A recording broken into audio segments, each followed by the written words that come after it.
father. Any man can have a child. Only someone who's around to raise them well can call themselves a father. I see a lot of her in you. It's the horns. That certainly helps.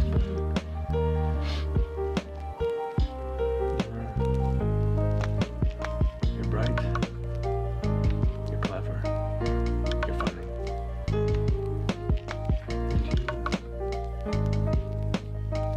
And you can do a lot of good.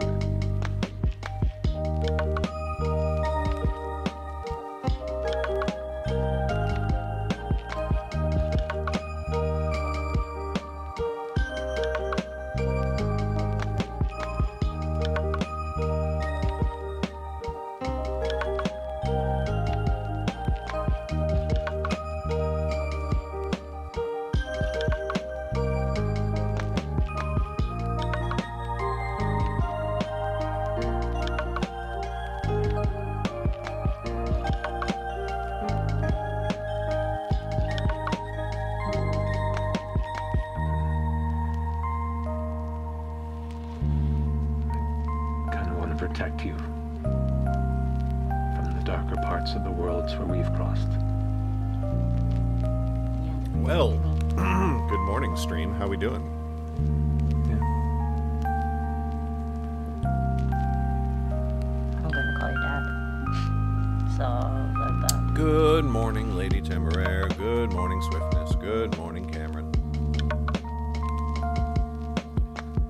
Oh.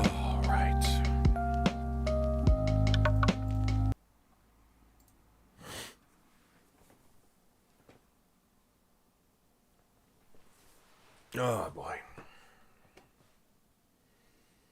Once more into the breach.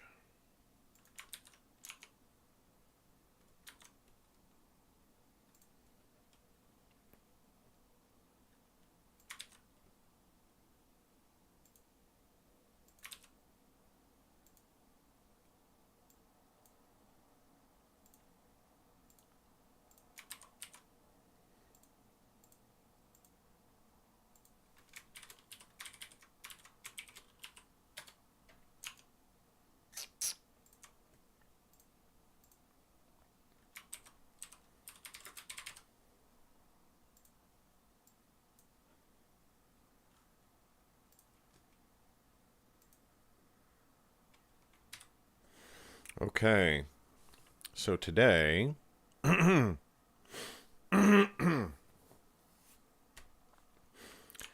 we think we can do 2 chapters today? I am doubt.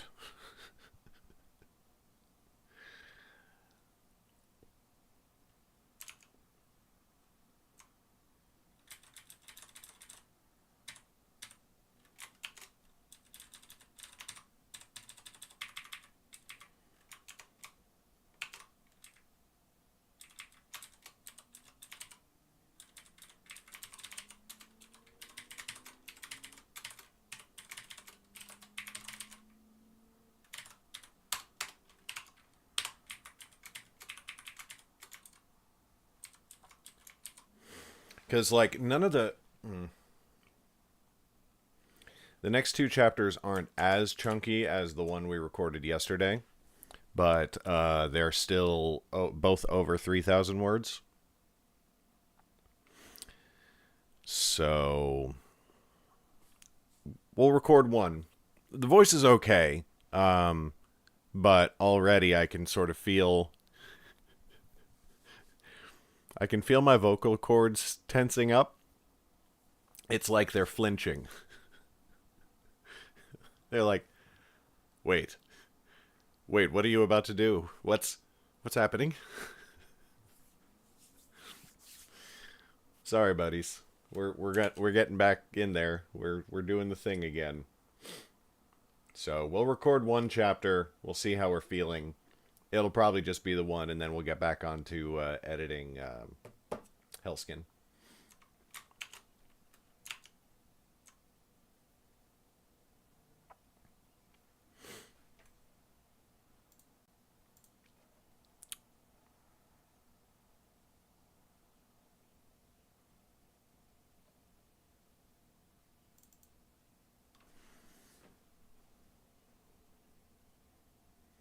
Oh, no. I'm really sorry to hear that, Lady Tamara. Yeah, my buddy Jesse, he's got allergies, like unfriggin' believable allergies. So he's going through it.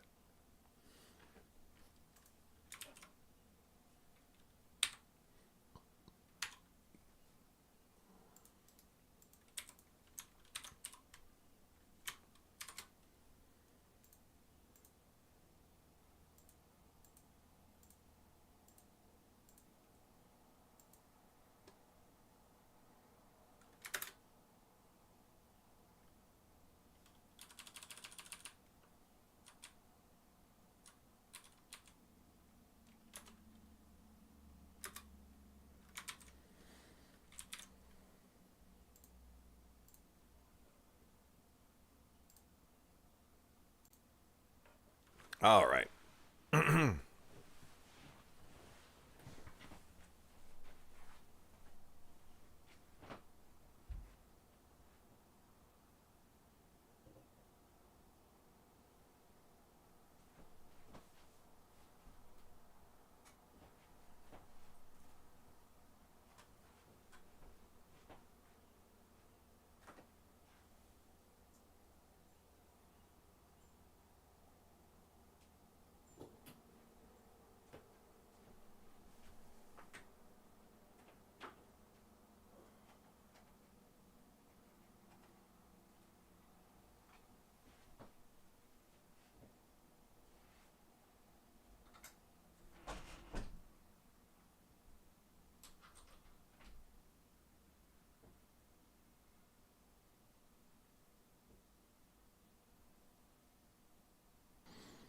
All right.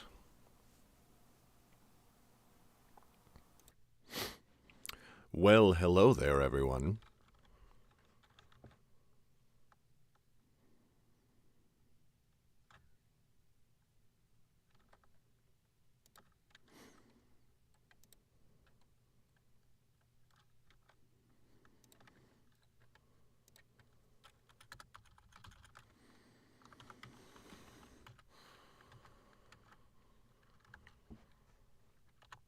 Okay, Yerrin recording day 6, beginning as always with 30 seconds of silence, starting now.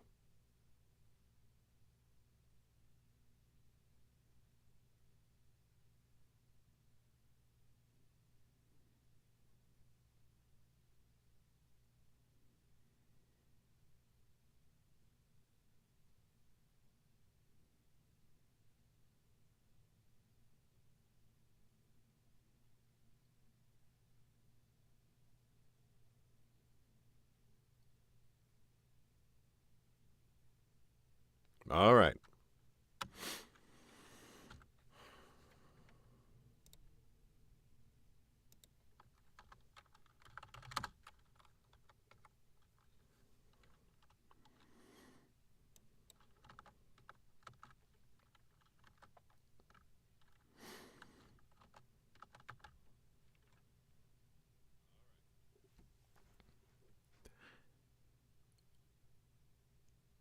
Chapter 8. Yerrin, Chapter 8. Weil had a broad, solid table of oak, and across it he unfurled a map, holding down the corners with large Wow, really? Really? That fast, huh?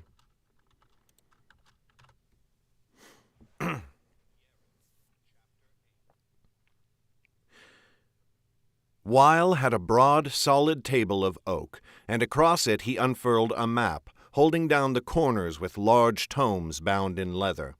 When that was done, he had Annis lay out their journey in Dorsey thus far. They started with riding south out of Feldamar and crossing the Sunmane Pass, and then the mad crisscross through Dorsey's western towns, finally ending in Sidwan, where they had lost Damaris's trail. Jem soon grew bored by the conversation and went to sit in Weil's great armchair, where he promptly fell asleep. When they had finished telling the tale, Weil pursed his lips and pulled at the thin scrub of beard on his chin.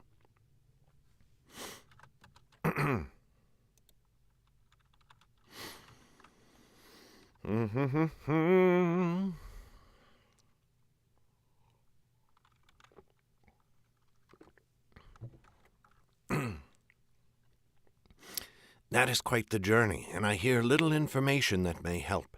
She could have thrown you from her trail long ago, and you never realized it until Sid won.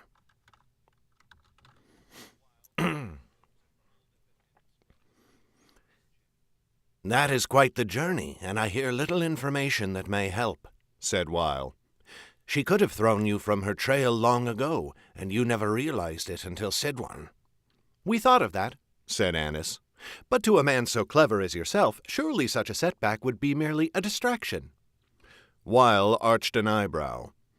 You wound me, my dear, though doubtless you do not intend to. There are some kingdoms where the word clever carries a more sinister connotation, and Dorsey is one such. Annis's eyes went wide, and she tilted her head to the side like a bird. Is it? I had not the slightest idea. You must forgive me. The smuggler hid a smile. I shudder to think how sharp your wits will be in adulthood. I choose...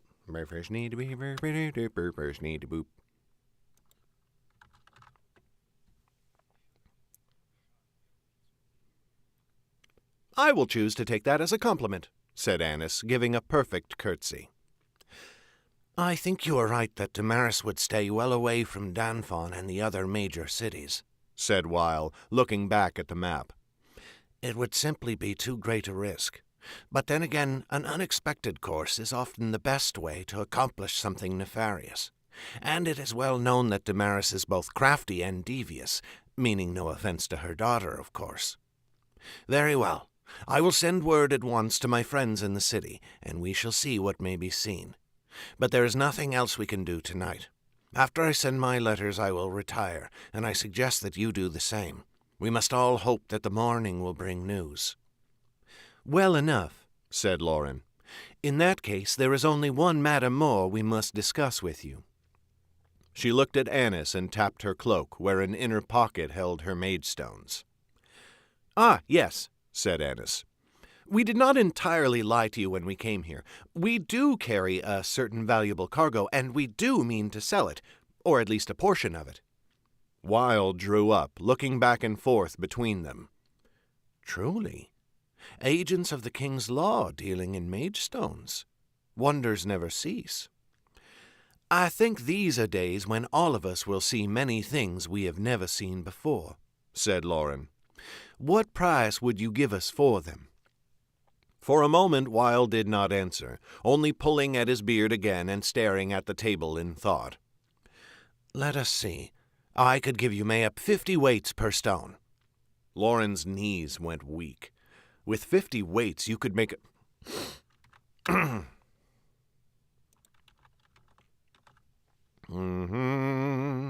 Hey, what's up, Clundy man? Welcome, welcome.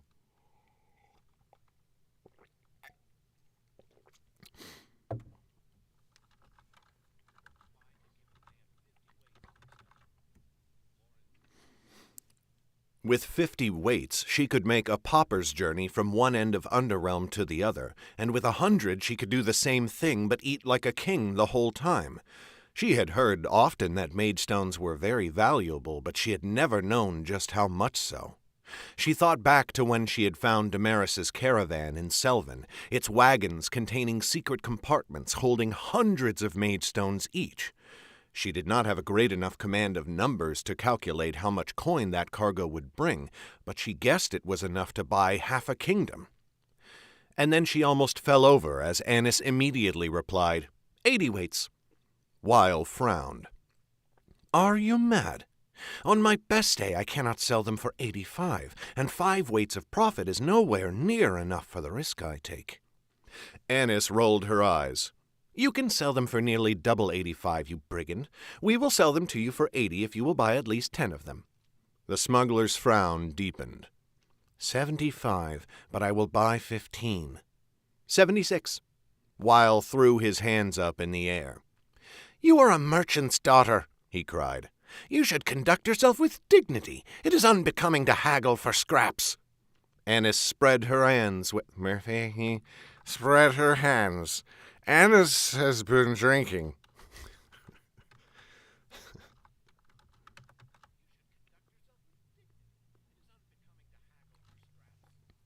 Annis spread her hands with a disarming smile. I must preserve at least some of my dignity as my mother's daughter. Weil rolled his eyes just as she had, but Lauren thought she saw him hiding a smile as well. Very well, 76, you beggar. I shall collect the coins tonight and have them ready for you in the morning. Lauren did not think her tongue would work. Visions of piles and piles of gold weights danced in her mind. But she forced herself to be calm again, and she gave Weil a little half-bow. Though at our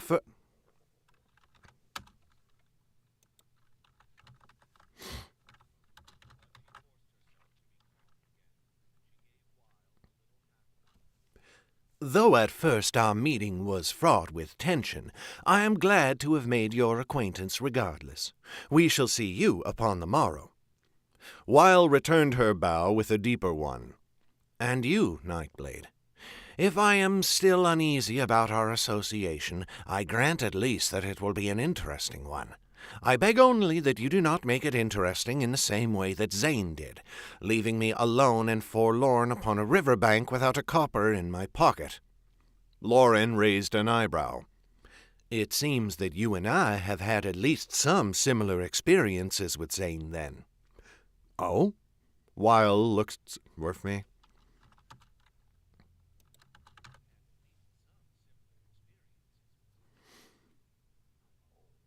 Weil looked surprised. You should have told me from the beginning that you and the wizard were not friends. It might have changed my opinion of you.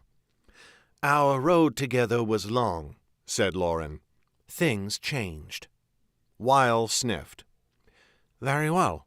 I hope to hear the tale sometime. But that will have to wait for another day. Annis gave him an even deeper bow than he had given Lauren. They roused Jem and left. Shiyun waited outside the apartment's back door, and she pushed herself from the wall with a raised brow. Since I have not had to chase him down again, may I assume that negotiations went well? Well and better, said Lauren. He will begin gathering information at once, and we will return in the morning. I think we can trust him to do as we have bid him, but just in case— Shiyun nodded at once. I will remain here to watch the building and make sure. Thank you, said Lauren. I shall send Uzo to replace you after the moons have begun to lower in the sky. We are all of us weary. They fetched Uzo from the front of the building and made their way back towards their inn. Jim Bob, Jimmy Bob, Frankie Bob,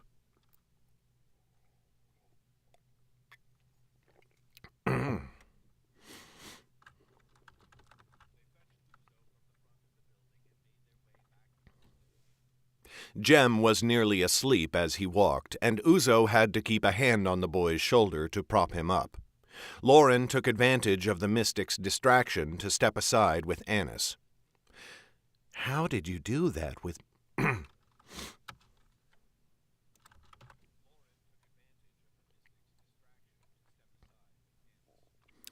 How did you do that magic with Weil? She murmured. Said Annis, raising her eyebrows. I did no magic. You sold him the mage stones for thousands of gold weights, said Lauren. When we first met, you did not even know what the stones were, much less their price. Oh, that, said Annis. She dropped her gaze and smiled, brushing a lock of hair behind her ear. It is simple, really. It would have been better if I had known their value to start with, for I likely could have fetched a better price. But I had to let him make his proposal first. I knew he would bid far, far less than what they were worth.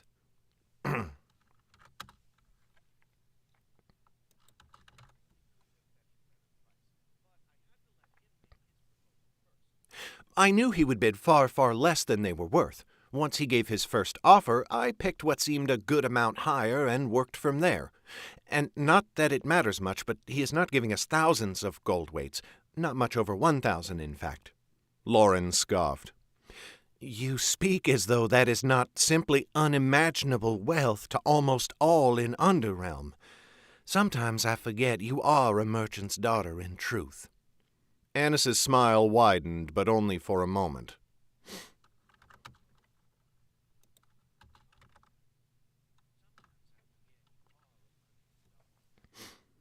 Annis's smile widened, but for only a moment.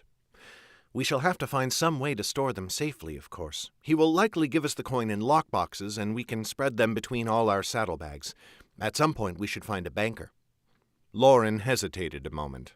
Annis noticed it and looked at her curiously. Lauren's mouth worked for a moment before she spoke. Wow, I'm sorry. That came very suddenly. Oh, boy. And then she belched.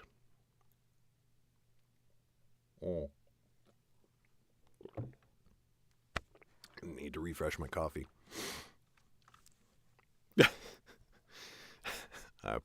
I apologize.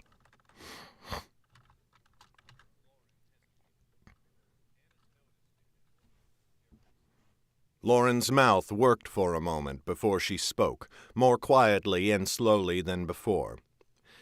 Let us not spread the coins among all our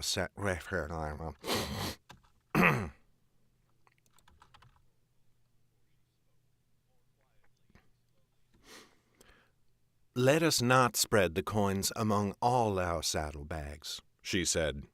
Just yours, Jem's, and mine. It would be better if Chet did not know about it at all. There was a long silence between them as Annis looked away uncomfortably. This is about your dream, is it not? She said at last. I could understand Chet wanting to leave after what happened. But do you really think he would rob us into the bargain? I do not, said Lauren. But remember that Chet knows nothing about the Mage Stones. How would we explain where the coin came from in the first place? Ah, said Annis, nodding quickly. Of course, that is very wise. I should have thought... But her words died as the night's silence shattered. Deafening as thunder, the city's bells began to toll. The sound made them freeze in their tracks, and Lauren's hand went to her dagger. In all their journeys they had heard many bells tolling in alarm, and her first thought was that somehow she had been discovered. But she realized that was a ridiculous thought. A second thought flashed through her mind to replace the first. Damaris. Something is happening, she said. Jem had been startled to full wakefulness, and now he cringed every time the bells tolled anew. Is the city under attack? Lauren turned to Uzo. Go to Shiun at once. Make sure that Weil does not try to escape in the confusion. If you must, escort him to join the rest of us at the inn. Uzo nodded and ran off, while Lauren turned to Annis and Jem. Whatever this is, I do not like it. We must reach Chet at once. They set off at a sprint, only slightly hampered by Annis with her shorter legs and longer skirts. Soon they found the inn and ran inside. Lauren had planned to dash upstairs and find Chet, but she skidded to a halt on the threshold as she saw him there in the common room. Chet, she said. Are you safe? We heard the bells. As did I, he said.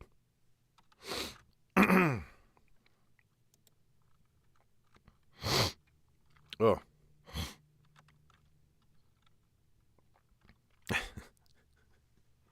It's so much work to put together a blooper reel, though, Lady Temeraire.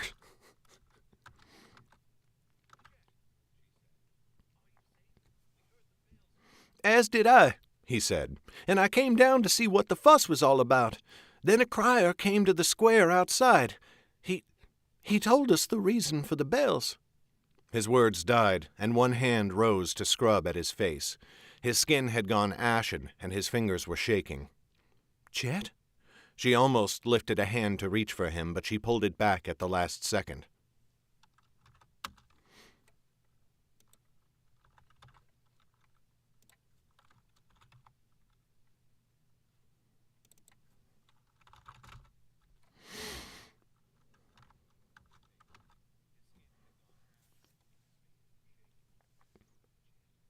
She almost lifted a hand to reach for him, but she pulled it back at the last instant.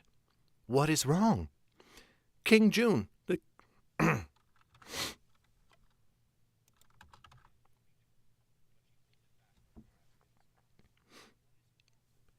King June, the King of Dorsey, said Chet. He has been murdered.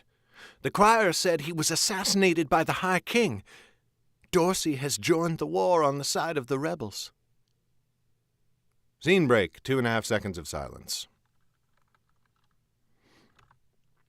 And I'm going to refresh my coffee.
They stood there in silence for a moment, staring at him.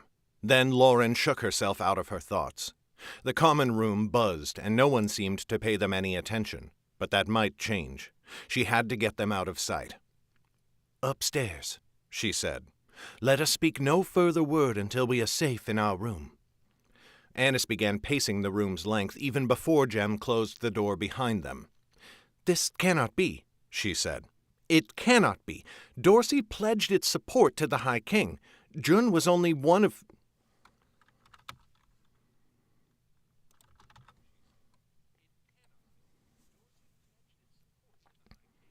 Jun was one of only 3 kings to do so at once. Enelin would never kill him when she so desperately needs the support of the other kingdoms." "It is a ruse, then," said Lauren. "It must be some work of the necromancer. Excuse me.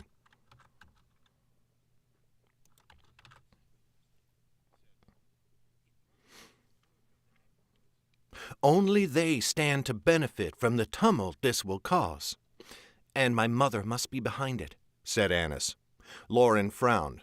"Damaris? What makes you think so?" Annis shook her head, looking miserable. "It is just as Wiles said. She has done the unexpected. We thought she would stay away from the capital, just as she wanted us to think. She went there and put this plan in motion, knowing we would be unlikely to follow her and discover the plot."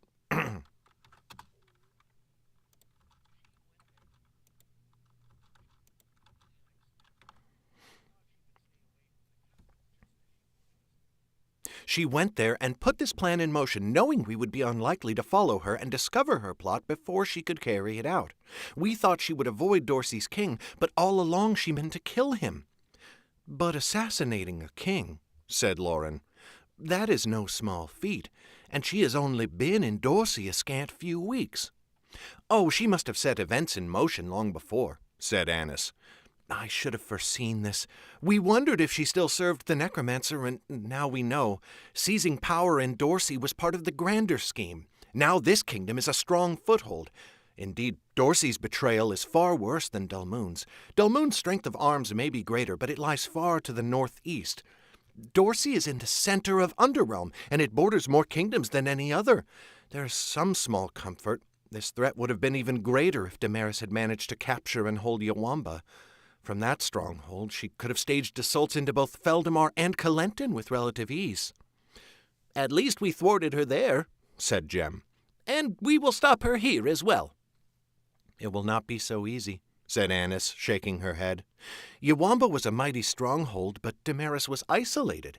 Now she is in Danfon itself. She will have the full support of whoever has taken the throne after Jun's death. Yet I do not know how they think to thwart the will of the Senate." "You mentioned that before," said Lauren. "What is the Senate?" "A body of 12 representatives, 2 each from the 6 states of Dorsey," said Annis. "The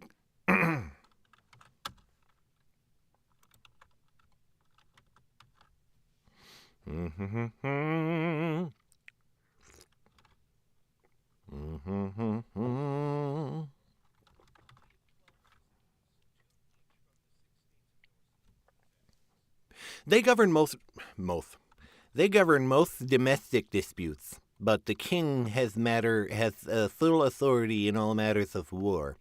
But see, the senators, they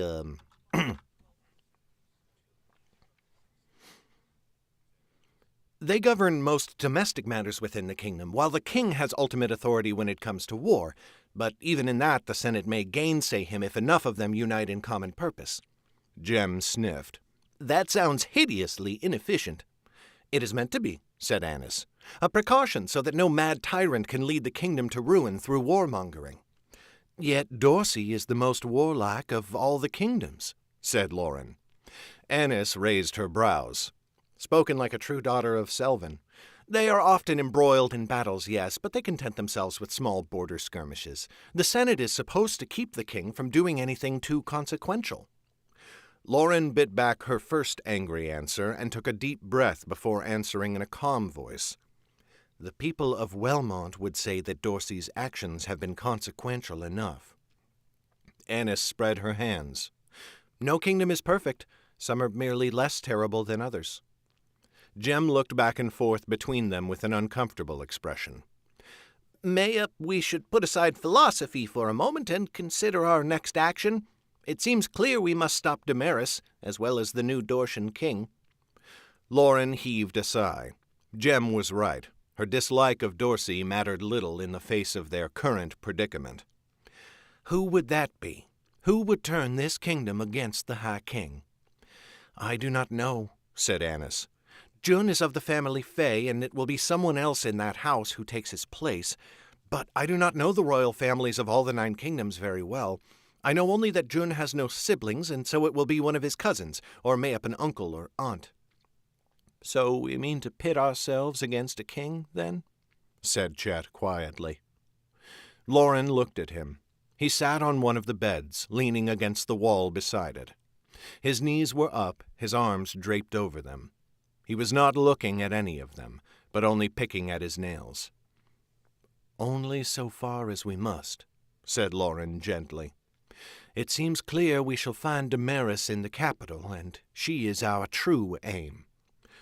"We hunt Damaris," she thought, wishing he could hear the words. "You said you wanted to see it through, to catch her. Stay with me at least that long before you tell me you mean to leave." He glanced up, meeting her gaze. His face filled with the sad smile she had seen too often lately. "Very well. It appears we ride for Danfon." Lauren nodded. "Thank you," she whispered. Then she turned to the others. "But not at once. We aimed to get a good night's rest, and I still mean to. Jem, go to Wile's hideout. Tell Uzo and Shiun to split the watch between themselves, and that we ride from the city tomorrow. Then return here as quickly as you can and get to sleep. We should try to be up before the sun." Jem gave a quick nod and flew from the room. Chet readied himself for bed and fell asleep almost at once. Lauren prepared to do the same, but Annis stopped her for a moment. Excuse me.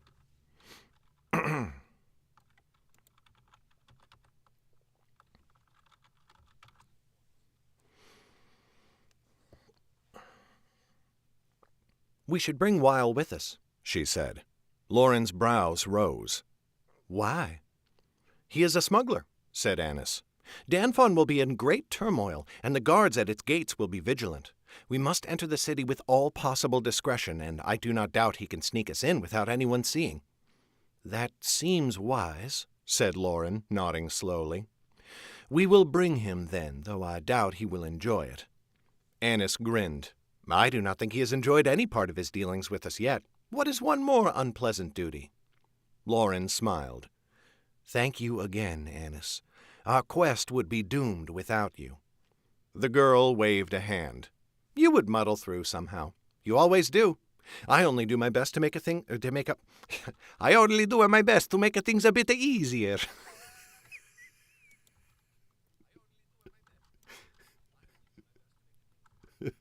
To make things.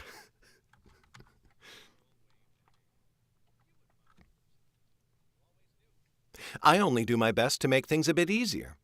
And you do a marvelous job. Good night. They went to bed, Lauren on the floor and Annis on the pallet next to Chet's. But for a long while, Lauren's thoughts would give her no peace. She had wondered why her dreams had led her here. Now she had a guess.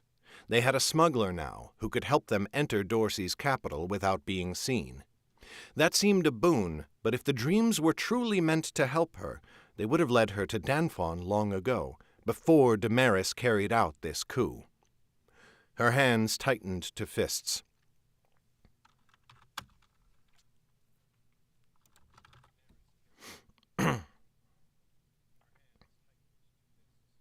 Chet's misgivings about her dreams wormed their way into her mind, yet she could not bring herself to ignore them as he wished.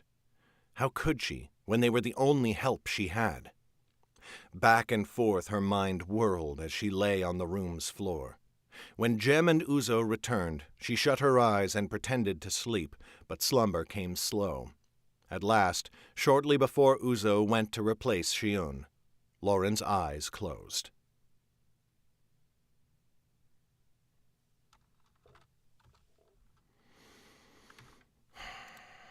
Do we think we can do one more chapter?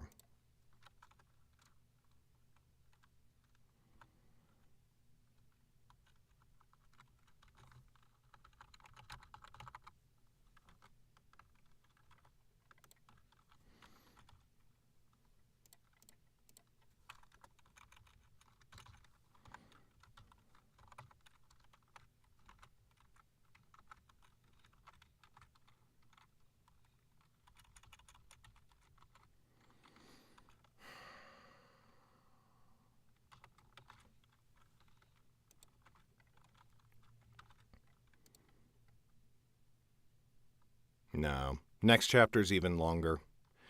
I'm going to give my voice a rest.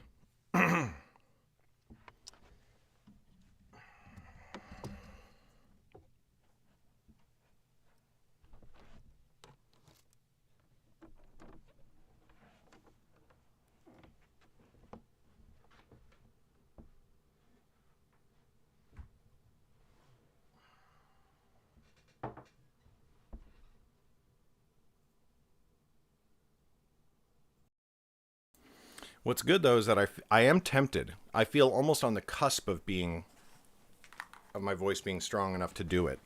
So that shows that we're improving at least.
Ah, I can't believe it's the 25th of March already. Ugh. Ugh.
Chapter 13. The day of Kuhn's test finally came. Usually our squadrons were mustered for drilling before dawn. That day, 2 let us sleep until an hour after sunup. My eyes snapped open the moment I heard the calls outside my tent. I lay there for a moment, reluctant to move. So much rested on today. Debu might win, and then we would have taken a significant step towards achieving our aims. Or we might fail, and then we would have wasted another week. We would be no better off than we were at the start, alone in Dorsey with no idea how to find Kaita. In fact, we would be worse off, for she would have had 10 extra days to flee, or hide herself, or gather more allies to her side. I did not know what we would do if that happened. I feared to think what Mag might do, but there was nothing for it now. I sighed and roused myself, dressing quickly and stepping out of the tent. Our squadrons were already mustering themselves as they did every day. As I joined Mag and stood before them, I could not deny a small flush of pride at seeing them form up with precision and speed. 2 seemed pleased with our squadron's discipline as well. I heard footsteps behind us and turned. Kuhn came marching up, 2 mystics to either side of him.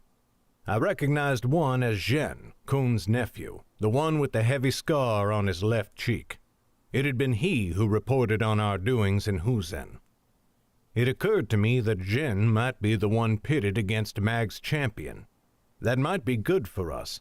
Yerrin seemed a capable man, certainly, but it appeared he specialized in espionage. Maybe Debu would have the edge against him when it came to a straight fight. Kuhn stopped before us, wearing his usual broad smile. Well, good morning to all of you. I must commend you on the presentation of your troops. Few squadrons among our forces show such discipline. Thank you, Captain, said 2 and Mag at the same time. Mag stopped short, her mouth twisting, and gave 2 a deferential nod. He smiled slightly and went on. Your recognition honors us. We await your order. Well, I have only one order for you today, in truth, said Kuhn with a chuckle. It is the day of the test. I doubt you have forgotten. No, indeed, Captain, said 2 quickly. We are ready. As ready as you will ever be, I suppose, said Kuhn. I am sure we all hope that it is enough. Well, his eyes darted to Lee. Out of the corner of my eye, I saw her wandering gaze focus on the captain, her nimble body growing tense. Who will be your champion? 2 looked at Mag, who took a step forwards. Captain, I have chosen Debu to represent the best result of our training. I was gratified to see a look of surprise on Captain Coon's face and Deebu's. Lee's cheeks flushed red. Meanwhile, Coon's smile faltered for a moment. He looked past Mag to Deebu. "Well, soldier, your sergeant has spoken. Step forwards."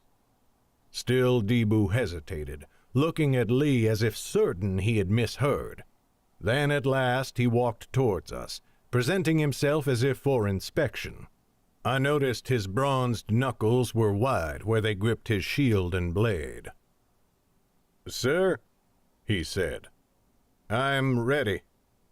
"I certainly hope so," said Coon. He smiled at the mystics to either side of him. "And so I suppose it falls to me to select my champion. I have given much thought to the matter." Again his smile widened. "Let us hope I can surprise you, at least as much as you have surprised me. For my champion in today's bout, I select two. I expect you to do quite well, Lieutenant." Beside me, two went rigid. My heart sank into my boots. The lieutenant had been sparring against Deebu nearly every day, sometimes for hours on end. He knew Deebu's strengths and weaknesses. Deebu, meanwhile, had been too busy learning how to fight at all to study too specifically. But as I looked to my right, my gaze fell upon Mag. To my surprise, she was fighting to suppress a smile. I wondered what under the sky could be going through her mind. "And so we begin," said Coon brightly. "Have you a favorite fighting ring, Deebu? I will let you choose, since I think most would agree you are the underdog." "I do not, Captain," said Deebu slowly. He nodded at two. "The bout may take place wherever you wish, Lieutenant." I expected to hear defeat in his voice, the apathy of knowing an unfavorable outcome before it arrives. But to my surprise, he sounded thoughtful, as though he was already trying to think his way through it. That lit a new spark of hope in me. It seemed Mag had been right about Deebu's instincts, at least. I did not doubt that if Lee had been chosen as our champion, she would merely be going through the motions now, convinced she could never win. We proceeded to the nearest ring. Tu and Deebu traded their swords for practice blades. They spent a few moments at either end of the space, swinging the blades to get the balance. Deebu kept his eyes on his weapon and his shield, inspecting them closely, as though he might find the secret to victory in the grain of the wood or the dull shine of the steel. But Tu's gaze was locked on Deebu, and his jaw kept working. "Now I expect you both to give your best effort," said Coon loudly. "But of course, you are ordered not to cause each other any serious harm. You are both assets of the mystics, after all, and therefore of the High King. Do not deprive her of a loyal sword arm, nor the soldier to wield it." "Of course, Captain," said Deebu. Tu echoed him as if it were an afterthought. "Well then," said Coon, "begin." Quick bathroom. Ugh.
Tu and Debu stalked close, both turning slightly to the right so that... Ooh, that click, though. Close. Both...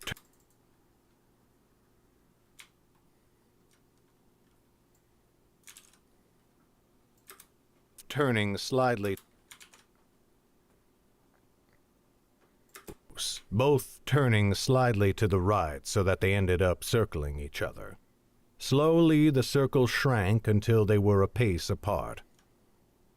Debu struck first, his sword arcing around in a powerful side swing. Tu deflected it with his shield, but Debu seemed to expect it, bringing the blade back around and trying to hit his side. Tu's blade was there to block it, and then he launched a counterattack. Debu blocked 3 strokes in a row, and he did not give ground, but held Tu off where he stood. My heart leaped as he went on the offensive again. Tu was the first to fall back 1 step. Then he pressed Debu, who took 2 steps back. Each blow clanged harder against shield or sword. Every swipe came faster. Gradually, Tu stepped up his speed, but Debu matched him blow for blow. His mouth was a grim, determined line. Then Debu did something I had never seen from him before, something Mag had not taught him. He launched forwards with his shield, which crashed against Tu's. Tu held, but then Debu's leg swept out, kicking Tu's feet from under him. The mystic fell to the ground. Our squadrons gave a great cheer, but Tu did not lose his head. He rolled away quickly, and Debu brought his sword down on the ground where he had been. It put Debu ever so slightly off balance, giving Tu just... It put Debu ever so slightly off balance, giving Tu slightly...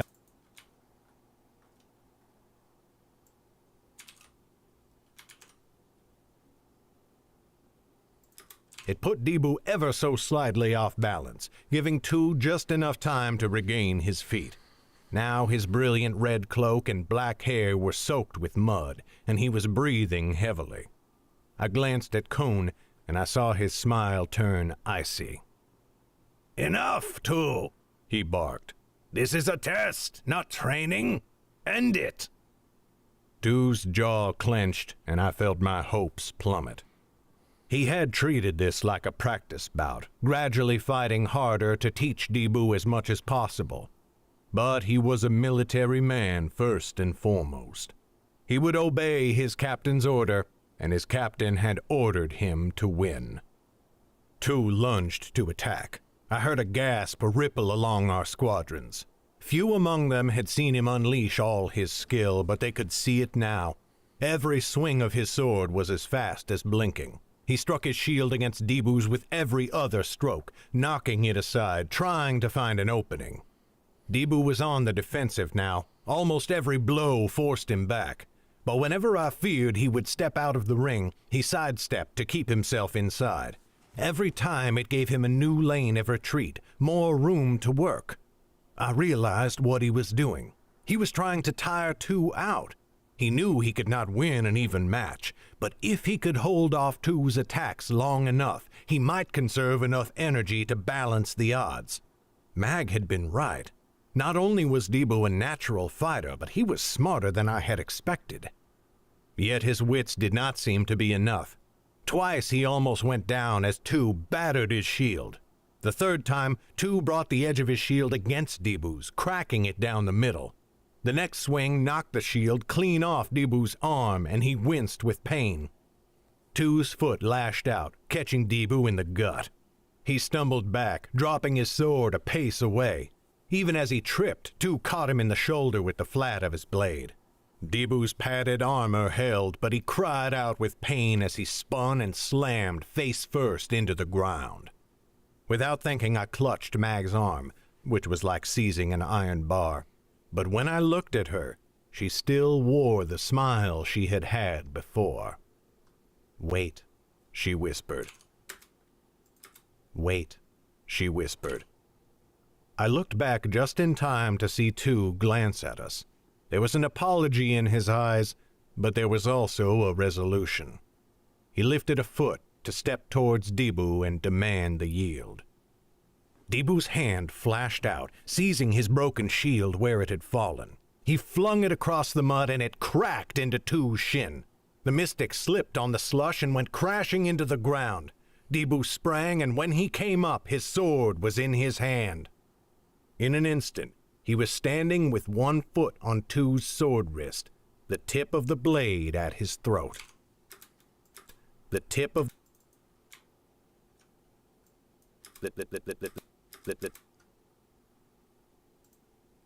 There you are, ugly motherfucker.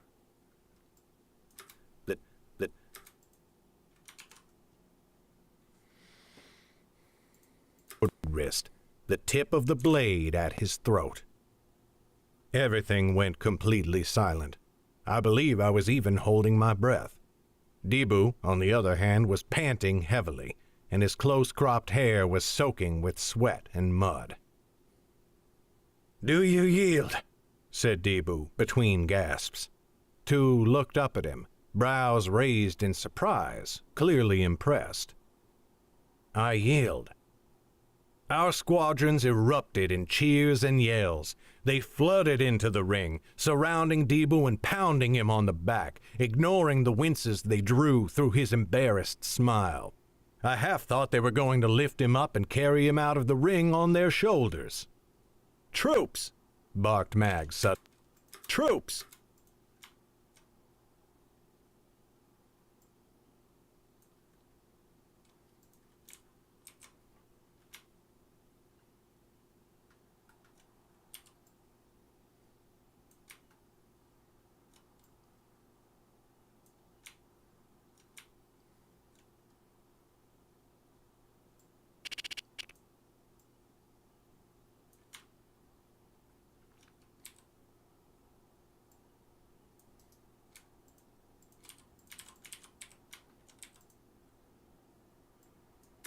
"Troops!"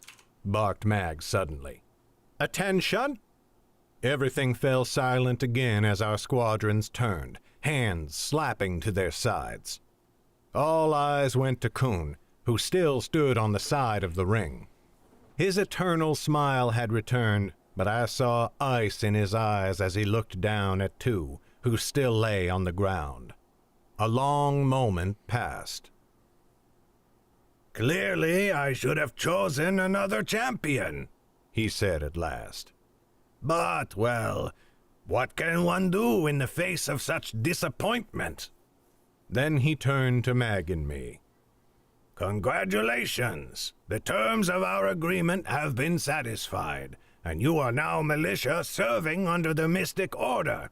And what good fortune for all of us, for we march to war tomorrow." He gave Tu one last look. "There will be a council in my tent at sundown. I expect to see you there, and not covered in mud." Kun turned on his heel and strode off, his 2 mystic guards at his side. We waited a respectful length of time, mayhap not until he was out of earshot, but certainly until he was out of sight. Then I turned to Mag and arched an eyebrow. She smiled, and together we turned back to our squadrons. "As you were," I said. The cheers resumed. Now they did lift Debu by the legs, hauling him up into the air and carrying him off. Debu let out half-hearted cries of protest. He turned back as they bore him away, looking at Tu, who had not yet risen. It seemed Debu wanted to help his opponent to his feet for honor's sake, but the rest of the squadron would not have it. Well, Debu deserved his celebration, and so I walked to Tu and reached down. Tu sighed, took my wrist, and let me haul him to his feet. He did his best to dust himself off, but with the heavy mud and slushy snow clinging to him, I'm afraid it did not do much good. "It shall be a while before I recover from that," he said. "He barely touched you," said Mag. "It was not my body that suffered injury, but my pride." He stopped wiping the mud off and gave us both a stern look. "It is important to me that you both know I did not let him win. That was a clever ploy on his part." "Trust me, I am aware," I said. "I saw the look on your face when you went for him, and neither of us holds your effort against you. You were following your captain's orders." We are only happy Debu prevailed, said Mag, but she could not entirely hide another smile. And if we are being honest with each other, I think you might be somewhat happy about it too. Tu's cheeks flamed, and he cleared his throat as he turned away. It will certainly be good to have the two of you around for the coming fight, he said, absently running a hand through his goatee, which streaked it with mud. Said Mag. In any case, thank you, I said, and held out my hand. Tu took my wrist, and we shook firmly. You have been of immense help during the training, and our squadrons have reaped the benefits. Though you lost the match, you also shared in the victory. Tu shook his head slowly. I do not know what madness is upon you that makes you want to be part of this war so badly, he said. But the High King's forces need all the help we can get, and yours more than most. I only ask that you do not make me regret it. I promise, said Mag. You will be glad we are here when it comes time to fight.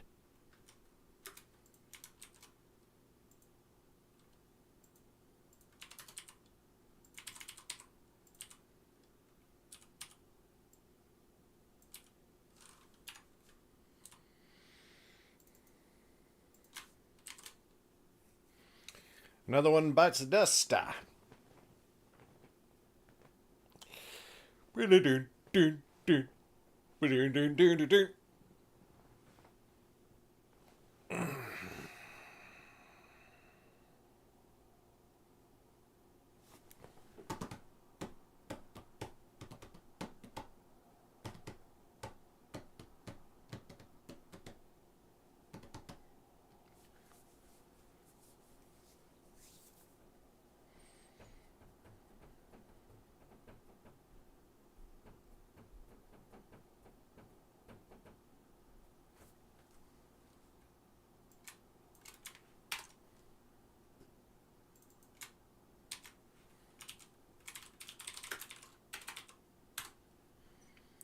Another one rides the bus. Another one rides the bus. And another comes on, and another comes on. Another one rides the bus. Hey, he's gonna sit by you. Another one rides the bus.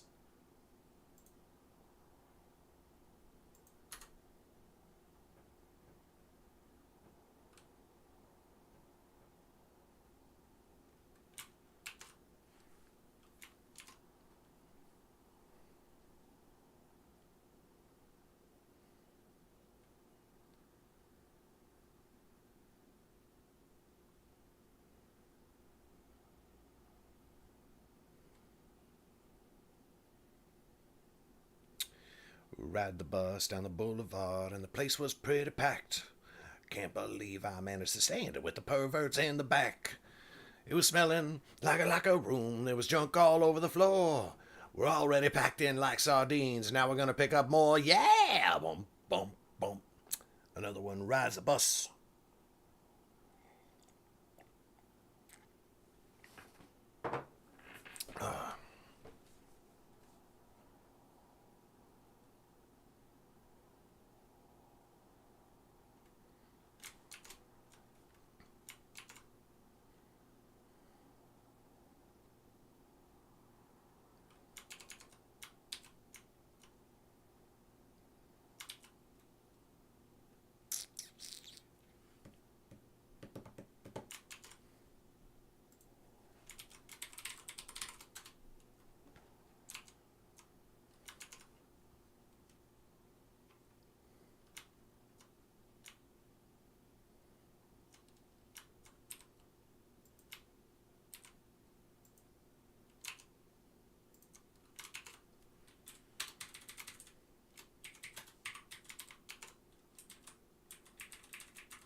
Chapter 14.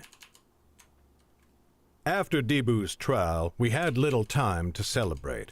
Kuhn had ordered a march for the next morning, and that meant the rest of our day would be spent in furious preparation. Before setting our squadrons to their tasks, Mag and I conferred with Dryleaf. "Where do you think we are going?" I asked. "Who knows?" said Mag. "I am sure Kuhn would not tell us even if we asked." "Yet he may have told others," said Dryleaf. "You two must see to your preparations, but I will be of little use in that. Let me instead see what I may learn. I should tell the Guild of Lovers in any case. I am certain they will want to know, and doing them a small favor may repay us all in the end." "An excellent idea," said Mag. "Let us know if you learn anything." Dryleaf gave her a smile and set off towards Taitu, Oku trotting at his heels. Mag and I went to our squadrons and began prodding them into action to pack their things.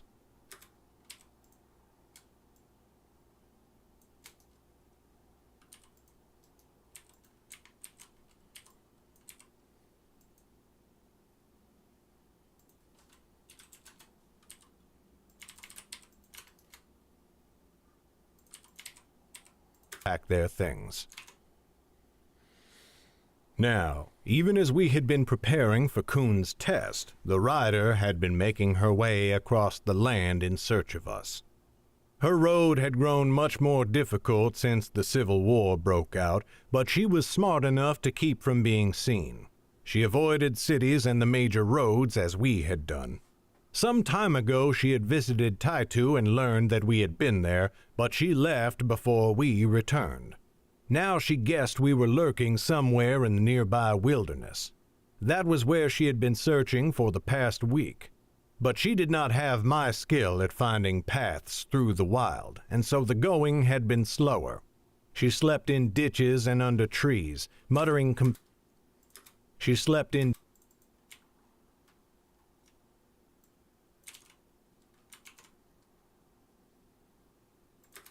slept in ditches and under trees, muttering complaints about the fact that Mag and I would not sit still and let her catch us. But because she was being so careful, and quite by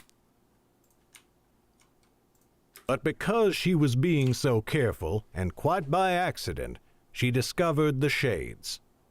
She was leagues north of Taitu, creeping through a wood called She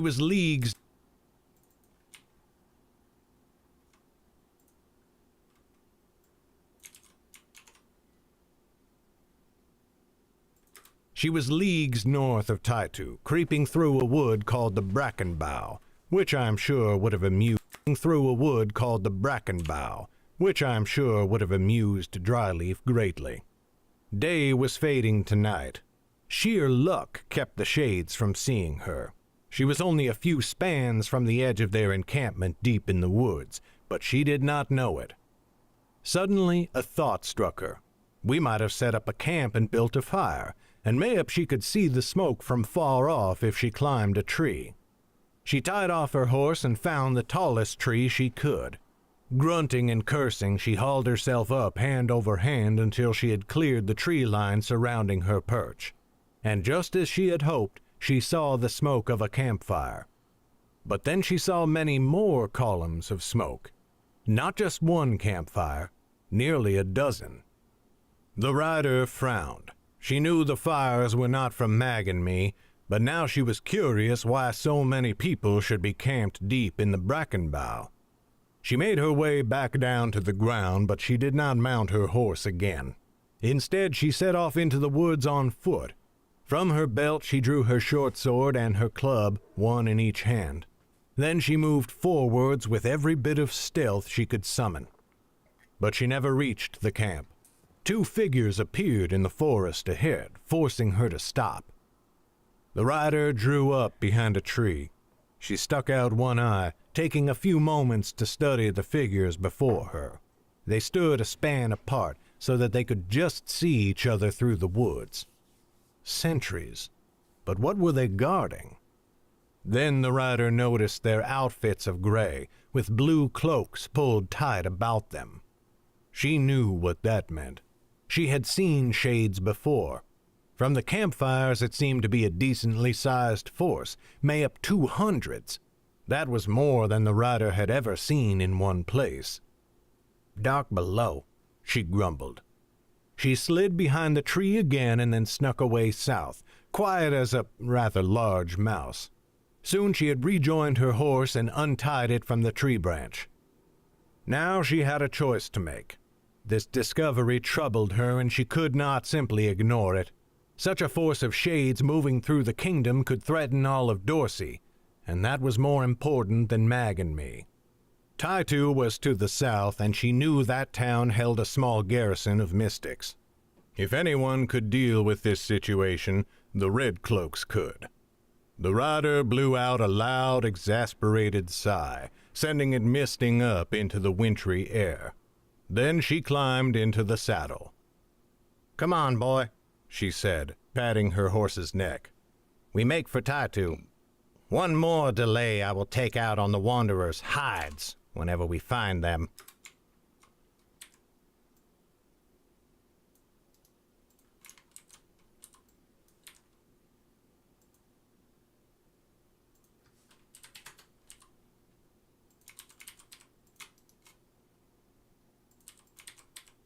Find them.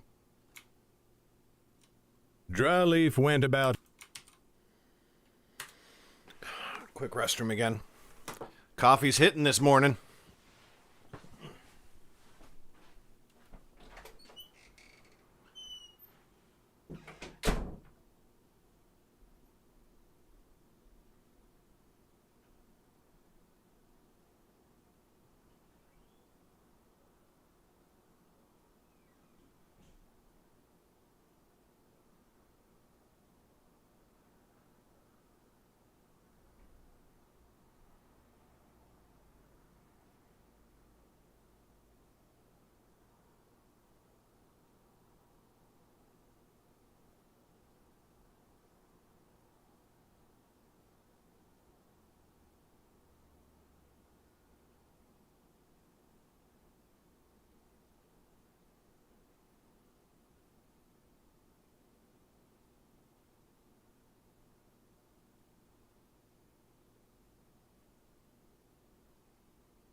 Okay.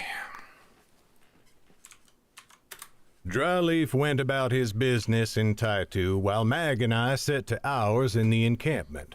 We had drilled our squadrons on packing their kit, but they still needed our attention and an occasional sharp word. By the time the sun was lowering towards the horizon, I was nearly worn out. Dryleaf found Mag and me just as we had reunited and started supper. "I hope your day was fruitful," he said. "The only fruit born today was a thistle," I said, "and I feel its needles all up and down my back. Why is it I can travel hundreds of leagues with the two of you and feel fine, but after spending one day helping others prepare for a journey, I feel ready to quit?" Dryleaf chuckled. "Ask any parent if they were ever as tired before children as they were after." Mag smirked. "We are their officers, not their parents, and they will have a rude awakening if they forget it. But what of you? What were you able to learn?" The old man shook his head with a smile. "I should have predicted this, but the Guild of Lovers already knew about the march. They have a wagon ready to follow the army with some half-dozen lovers. 2 of my friends, Orla and Nikau, will be coming along. In any case, the lovers must have heard of it from some of the mystics who are closest in Kun's council, who I would have difficulty befriending, of course. It appears the march was a complete surprise to most of the Red Cloaks. Even 2 had not known of it." I met Mag's gaze. "That means Kun was afraid of word getting out," I said. "And that likely means he is going after the Shades," said Mag, tapping her fingers on her thigh. "This is something at least. You could learn nothing else?" "Only that we are marching north," said Dryleaf. "No one knows exactly where." "North," I mused. "I know of nothing important that way, other than the town where you grew up, Mag." Her mouth twisted towards a frown, as though she had almost said something but then thought better of it. "That place is anything but important." Just then, Tu approached us. He gave us all a quick nod and touched Dryleaf gently on the shoulder to let him know he was there. "I have returned from Captain Zhu's war council." I glanced at the sun, which had only barely begun to sink below the horizon. "It seems to have gone rather quickly." Tu nodded, but he looked troubled. "It did. My company will be marching in the vanguard with the captain's mystics. He instructed that your squadrons be at the forefront, behind him." That was a surprise, though I quickly realized it should not have been. "He wishes to keep an eye on us," I said. His mouth twisted. "I am only passing down the order." But I could see in his eyes that he thought I was correct. "When we muster in the morning, you know where to be." "Yes, sir," I said, snapping a salute where I sat. Tu nodded and left. Mag's eyes were alight with excitement. "Good for us, I say. I would rather be at the front. Anything to get to the Shades faster. We can help root out the Shades and end this war, Albern. I feel it." I chuckled. "End the war? Why, Mag, you sound almost as though you were truly committed to the fight now. I thought it was only a cover for us to find Kaita." She did not answer, or even change her expression, but her fist jabbed out and struck me hard in the shoulder. My whole arm went dead, and I cursed and fumed as Mag went to help Dryleaf fetch his supper. That evening, a wagon trundled up to the camp as we were almost ready to end our night. It was covered entirely in a brilliant blue cloth of a beautiful weave. Mag and I stopped and watched it approach. Halan and Dibu were with us, each of them discussing some final matters before the morning's march. As the wagon drew near to us, I spied the driver, a tall, brown-skinned man with lustrous black hair down to his shoulders, supple, muscled arms, and large, strong hands. He looked like a man of Calenton, which held my attention. As the wagon slowed, he nodded to us. "Good eve, friends," he said. His voice was like warm, smooth liquid pouring down the nape of your neck. "We seek a friend of yours, an older gentleman named Dryleaf. Do you know him? Is that Nikau? Dryleaf thrust his head out of his tent. Nikau, darling boy, you found me. Like a mirror of Dryleaf, a woman poked her head out of the blue front flaps of the... Is that Nikau? He said. His voice was like... We seek a friend of yours, an older gentleman named Dryleaf. Friend of yours. We seek a friend of yours, an older tent. Nikau, darling boy, you found me. Like a mirror of Dryleaf, a woman poked her head out of the blue front flaps of the wagon. She was a slim, delicate young thing with pale, headish skin and hair that flamed red like Halan's, but curly and more lustrous. She leaned her elbows on the front edge of the wagon and beamed down at Dryleaf. There he is, she called sweetly. We have arrived, dear friend, and we thought to seek a song from you before we slumber. Any journey should be blessed by merriment before it begins, or else who knows what darkness might befall it. Who indeed? Thank you, my boy, said Dryleaf, as Debu helped him climb out of the tent and stand up. It would be my utter joy to share songs and stories with you tonight, and on the road as well. Am I to guess that you are from the Guild of Lovers? I said. We are, said the man with a knowing smile. I am Nikau, as Dryleaf said. And I am Orla, said the woman, holding a hand towards me. I took it and kissed it. Her fingers were soft as cream and almost the same color. Entirely enchanted. I cleared my throat. As are we. I am Alburn of the family Telfer, and this is Mag. These are Halan and Debu, 2 soldiers in our squadrons. Dryleaf has sung your praises ever since we arrived in the town. Orla climbed down from the wagon and wrapped her arm through Dryleaf's, laying her head on his shoulder. If that is true, I feel simply cheated. How could he sing without me there to hear it? We shall have plenty of chances to hear him on the road, love, said Nikau with a smile. He kept studying me. I wondered if he was as curious about me as I was about him, and if he could see my Calentan features through my lighter complexion. A pleasure to meet you both. Do not hesitate to seek us out should you wish our services. It would be our honor to comfort the friends of Dryleaf, who we have come to love so well.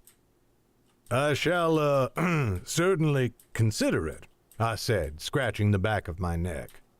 My friend Mag, however. Mag smirked at my obvious discomfort. I am not a better, but your offer is generous and well-spoken. That is well enough, said Nikau, giving her a nod, and then me a wink. You are coming with us? Said Debu. On the march? Nikau gave him an easy smile. We are. And if it means I get to see those arms of yours each day, I, for one, will do so with pleasure. Debu thrust a tongue into his cheek hard to fight a smile, and he shook his head. I thank you for the compliment, but we are marching to war, or so we all believe. Is it not safer to ply your trade here? You need not worry for that, boy, said Halan, folding his arms. He gave Nikau a nod and Orla a wink. Lovers are much as safe in war as they are in any town or city. Their laws forbid them from taking sides, and so why should anyone seek to harm them? Their trade's neutral and a help to either side, and I can say from some experience that a lover can hardly find better clientele than when traveling along with an army. All very true, said Orla, smiling at him from Dryleaf's side. And I do love a soldier with experience. Halan bowed low, his beard pressing into his chest. I'll recommend some to you, then. His eyes flitted to Nikau. And mayhap you'll make some recommendations as well. I am sure they will hardly be necessary, said Nikau, placing a hand on Halan's arm. But for now we had better see to our arrangements. Come, Orla, I will not build your tent for you." Orla laughed, and it was like music. "Of course you will, if I ask it," she said. "But I'm coming." She leaned in to give Dryleaf a quick peck on the cheek. "Await my return, dear one. We will come to hound you for a song as soon as we may." She danced away towards the back of the wagon. Behind her, some other lovers descended to the ground, and they began to see to the horses' needs and set up tents near the armies. I noticed Mags and my squadrons looking at them with interest, and I strongly suspected they would be glad for Dryleaf's presence during the long march before us. Mag was shaking her head with a slightly amused expression. Mag was shaking her head with a slightly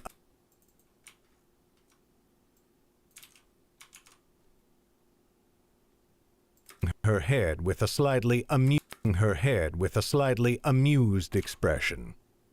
"At least our march shall not be dreary, wherever we end up marching to."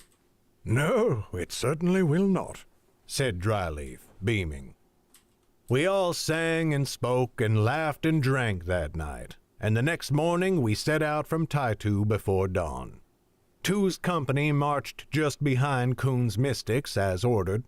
Dryleaf found a place in the army's train near the lovers, among the wagons and carts of the camp followers that accompany any force on a campaign. Mag and I were marching to war for the first time in many years. Though we walked in grim company, for the first time in a while, I found myself excited to take the next step in our journey.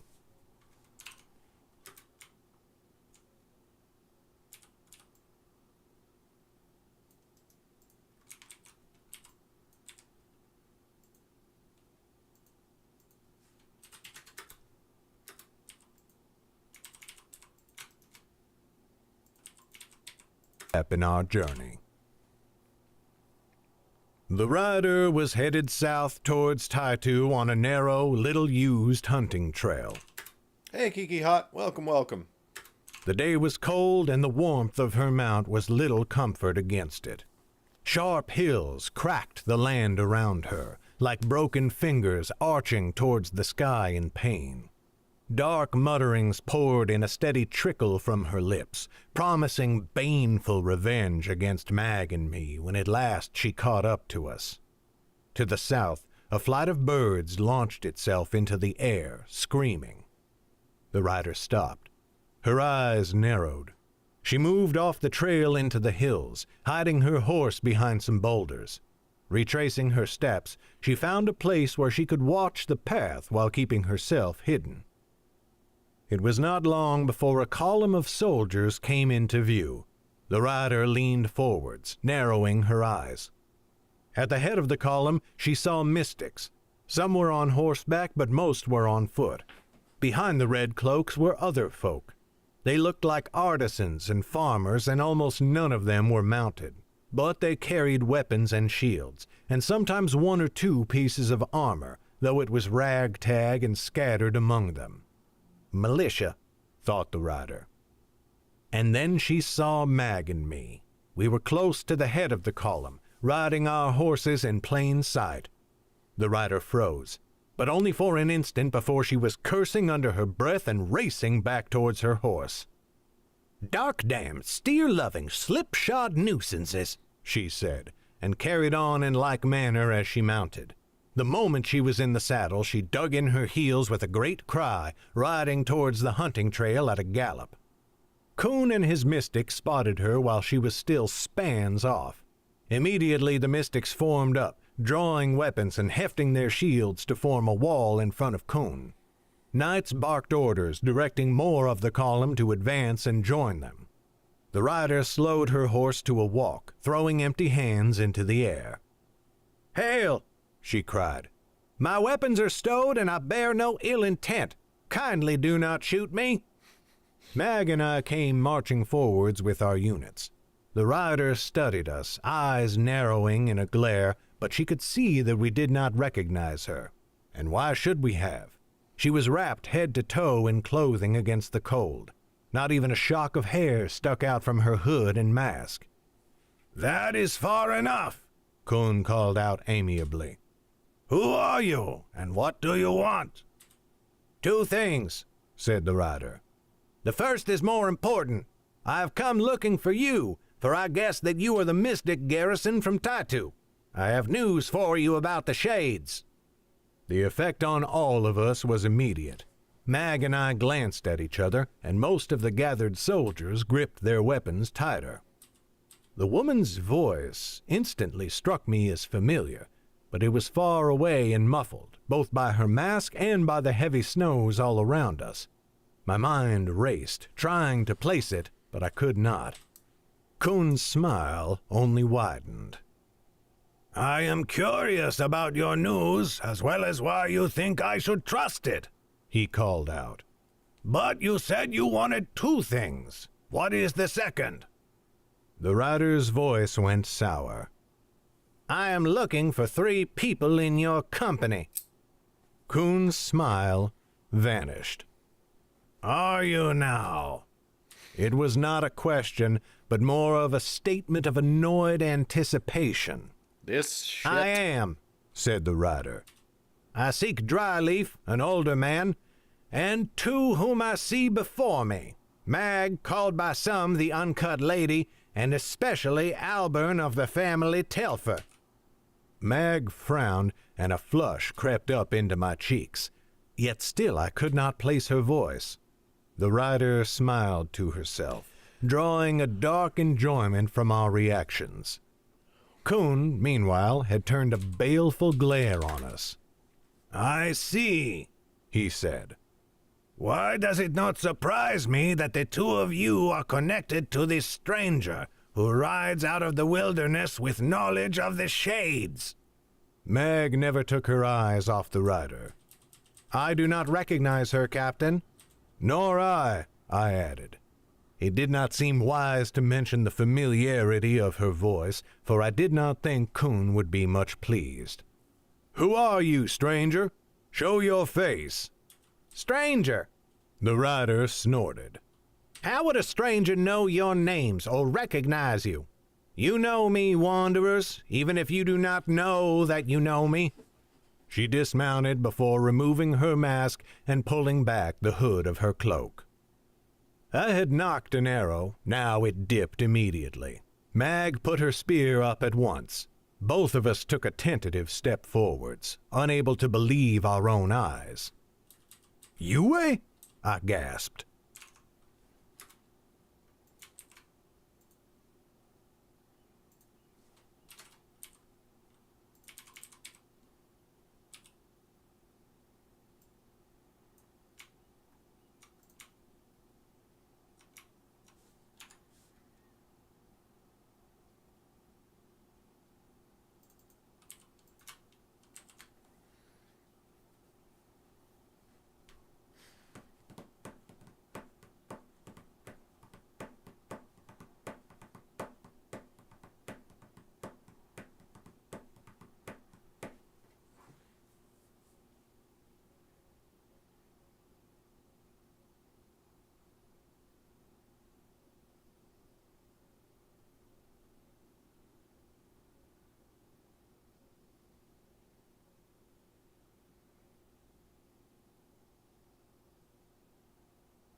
Just making sure you didn't walk in here to surprise me or anything like that. Okay. Which you've done. Yeah, but you did tell me you were working. I just wasn't sure if you were fully... No, you were sitting up. You were fully awake. Okay.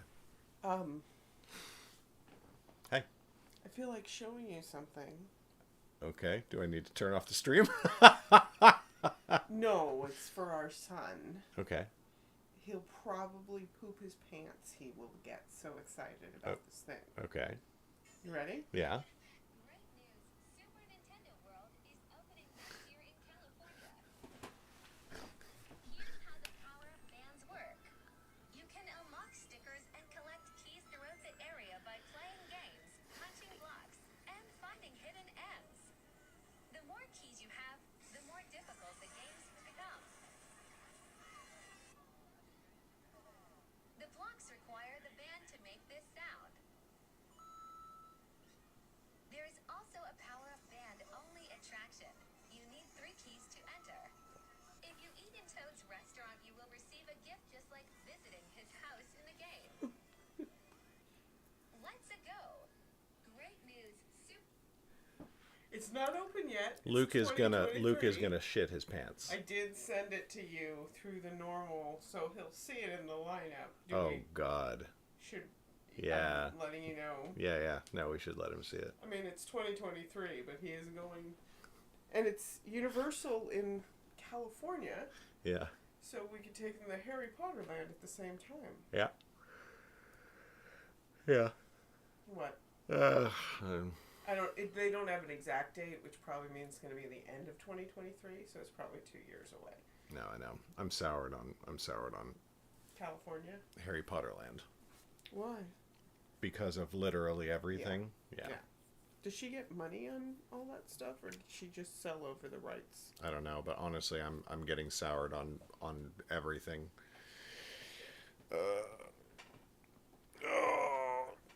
Cameron says hi. Cameron? Oh, Cameron, hey! So we have our son's best friend's name is Cameron. So since we're talking about... not his best friend, Son's but best his friend's dad. dad. Different Cameron. 50 degrees of separation. It's always good to hear from you, Cameron. Okay, I better let you get back to work. I'm so Oof. distracting. Loving you. Shush, shush.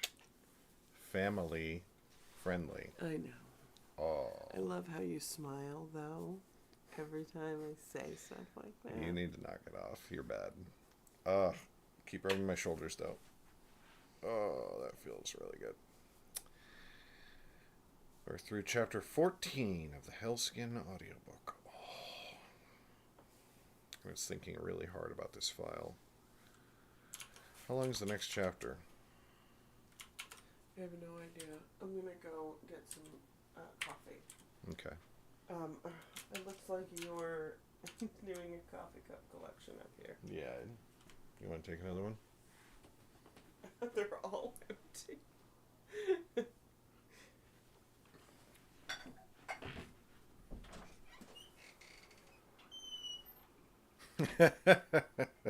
I figured that was the intent behind the message in general. ACX, can you please just accept the file, please? Chapter 14. Okay.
Screw it. Let's go for one more chapter.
Chapter 15.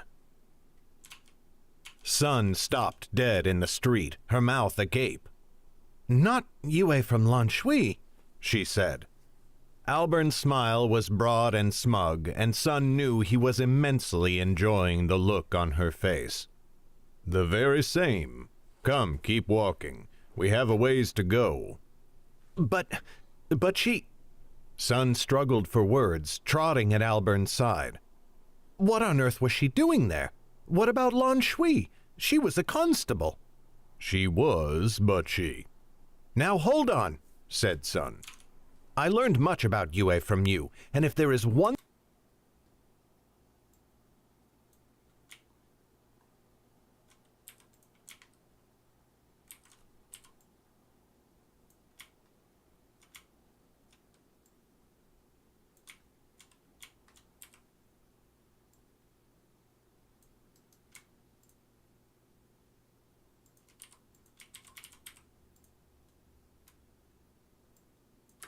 "Now hold on," said Sun. "I learned much about Yue from you, and if there is one thing I know, it is that she would never have abandoned her duty to Lan Shui. She took it so seriously that she was ready to arrest you and Mag just for looking suspicious. Oh, her duty to her king was her highest priority, said Albern, and that had not changed. But she abandoned Lan Shui, cried Sun. Why would she do that? Albern stuck a tongue in his cheek, biting down on it as if he was trying desperately to quell the grin plastered on his features. You see, he said slowly, I was telling you a story in which I was just about to relay my conversation with Yue, and during which time I asked her these questions, and Yue— All right, growled Sun. Get on with it.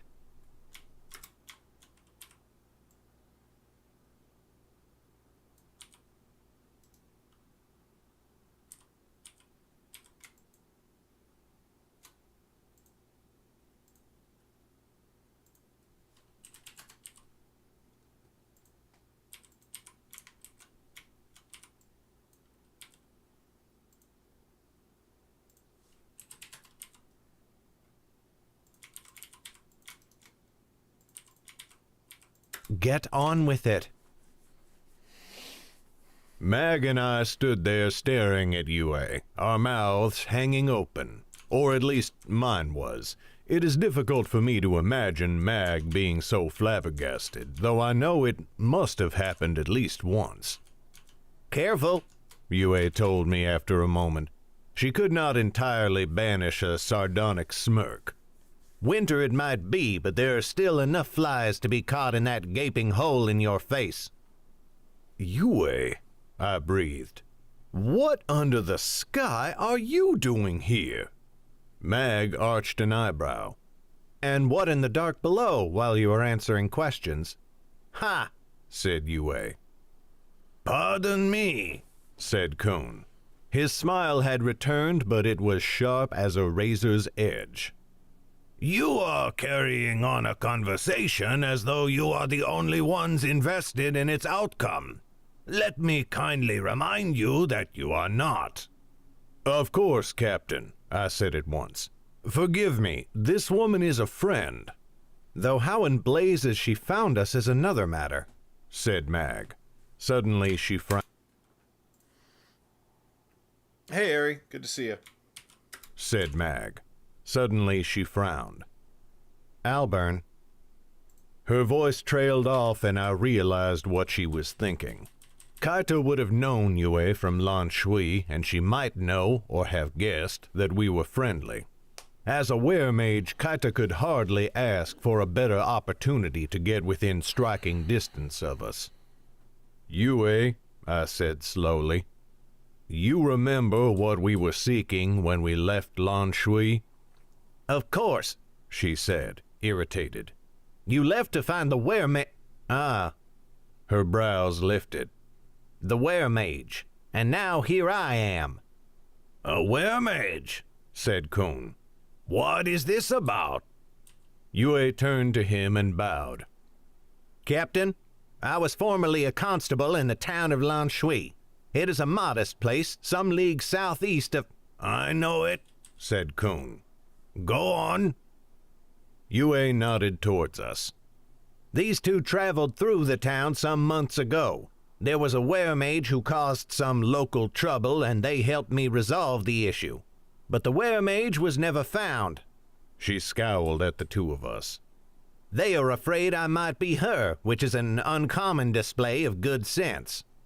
Kun's brows shot for the sky. You certainly seem familiar with their antics. And I guess that you are as well, said Yue, bowing again. But they are right, sir. I could be the weremage in disguise. Mag opened her mouth to speak, but I gripped her arm to stop her. She could offer to test Yue. She had learned how in Kalentin, but I did not think it wise to reveal that knowledge to Kun, for it might lead to awkward questions. Fortunately, Kun solved the problem for us. Prudence is always a wise course. Forgive me, Lieutenant Zhou, test her if you would. Zhen, Kun's nephew, stepped forwards. He sheathed his sword as he approached Yue and stood before her, a pace away. Yue held her ground, but her jaw clenched as she looked at him. "A test," she said. "I've never heard of this." "Most have not," said Zhen. "It is taught to some within the order, and it is quite foolproof." Yue lifted her chin. "Very well. What do you need me to do?" "Nothing," said Zhen. "But I must strike you. Nothing too damaging, I promise, but it will daze you for a moment." She fought a scowl. "You are certain this works?" "I am," said Zhen. Yue sighed. "Very well. Do what you must." Zhen nodded. Then he stepped forwards and slammed his hands into Yue's temples with two powerful chops. Her head reeled back and she blinked hard against the pain. But her eyes did not glow, and soon her vision seemed to clear. She glared at Zhen. "That hurt." I laughed out loud. Yet it was worth it, at least to me. I went running forwards to embrace her, Mag only a pace behind me. I struck Yue hard and wrapped her in a hug. "But why are you here, Yue?" I said quietly. "To find and aid you two, of course, you great idiot," she growled. "Excuse me," said Kun. "You keep forgetting the rest of us are here, and it begins to border on offense." "Apologies, Captain," said Yue, stepping towards him. "I have sought these two across Dorsey. If they have joined your efforts in this civil war, then I would pledge my service as well." "Would you now?" said Kun. "Sky save me. I am nearly drowning in recruits, seemingly whether I wish them or not." "You could hardly ask for a better sword arm than hers," I told him. "Mag and I will vouch for her." "That is no surprise," said Kun. "I imagine you have friends scattered all across the 9 kingdoms, turning up when one least expects it." I did not miss the subtle dig. That could also have been a description of the shades. I thought hard, wondering how I could convince him to let Yue stay on. Yet I need not have worried, for Yue stepped forwards. The mystics beside Kun tensed, but Yue stopped while still 2 paces away. In a tone I had never heard her use before, proud yet deferential, strong but respectful, she spoke. "Captain Kun," she said, "I am Yue of the family Baolan, former constable of the town of Lan Shui. I am kin to Constable Aroha in Opara, to Constable Pinti in Yota, to Constable Zhou in Danfon, and to Constabular Captain Stubhart on the High King's seat. If letters can be sent to them, they will all vouch for me, as will Constable Ashta in Lan Shui itself. Also, my uncle Joshin serves the mystics with honor in the city of Bertram, and my grandmother Brinna was a chancellor in Pinkang in the south until her retirement 5 years ago. Long has the family Baolan served the king's law, and I have no greater aspirations in this life or any other. I am the servant of June of the family Fei, the true king of Dorsey, and his kin, and through them the High King. I have 14 months of training with sword, shield, and club, and 9 years' experience using them in service of the people of Dorsey. With these companions, Albert and Mag, I have fought and defeated vampires, and I would throw myself into the maw of 1,000 worse horrors to protect the 9 kingdoms." She fell to her knee right there in the slushy mud, and she bowed her head to Kun. "I decry the false pretender, Wojin, who now sits the throne, and all who swear fealty to him. I know of the shades who threaten the 9 kingdoms, and I pledge myself to their defeat. I have fought them already, and I will fight them again if given the opportunity, and I will not stop until their evil is driven from the land. If I may aid in your enemy's defeat by the strength of my arm, it is yours. If I may bring you to victory by what courage I have, I pledge it. And if I can uphold the order of the 9 kingdoms by either my life or my death, I give them both into your service, as I did when first I donned the red armor of my station." We all stood frozen. The air fell to silence. Some nearby militia had drifted closer as she spoke, and now everyone present stood in silent astonishment. Coon studied her.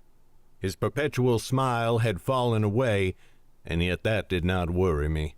I could tell he was impressed. He dismounted, stepped forwards, and took Yue's shoulder. Firmly, but not roughly, he pulled her to her feet. I accept your service, Yue of the family Baolan, and I count myself honored to do so, he said. If every soldier who marched for the High King were of your caliber, I do not doubt the war would be over within a month. His smile returned, and he looked at Mag and me over Yue's shoulders. If all the two of you end up doing is bringing me her aid, I will consider myself well served and more than compensated for losing our wager. I bowed. Thank you, Captain. His gaze returned to Yue, and he arched an eyebrow. Vampires! I shall need to hear that tale, but not now. I will summon you for council after supper to hear this information you have on the shades. Be ready. Yue saluted with a fist over her heart. Yes, sir. He gave her a sharp nod and then turned to Zhen, who still stood close by. That is enough of a march for today. Order the column to make camp for the night. So saying, he set off back to his mystics. Yue turned to Mag and me, and she folded her arms under her chest. Well, she said, now that I have saved you from trouble again, we should talk. We should, but I would be remiss not to send for Dryleaf. I turned to Chausaku, who stood close by. He and the rest of my squadron had observed all these proceedings with wide eyes, and more than a few of them with mouths hanging half open. Chausaku, fetch Dryleaf from the train, if you would. He will want to be here. Sir, he said with a nod. Hey, bud. What up? Good morning. I want to brush my teeth now. Yeah, please do. Close the door. For a moment longer he stared at Yue, Mag, and me, but at last he set off, his tail of locks swinging behind him. Halan, I said. He snapped sharply to attention, beard bristling. See that everyone gets themselves well situated. Keep the tent line straight this time and call for me if you need me. Sir, line straight this time and call for... The hell is that? I'm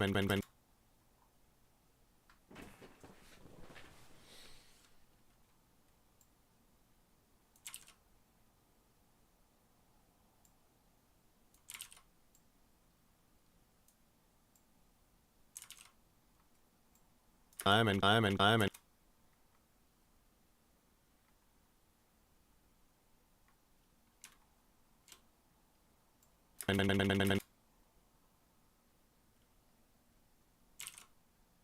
Time and call.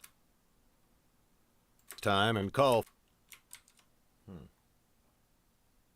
Might have to live with that.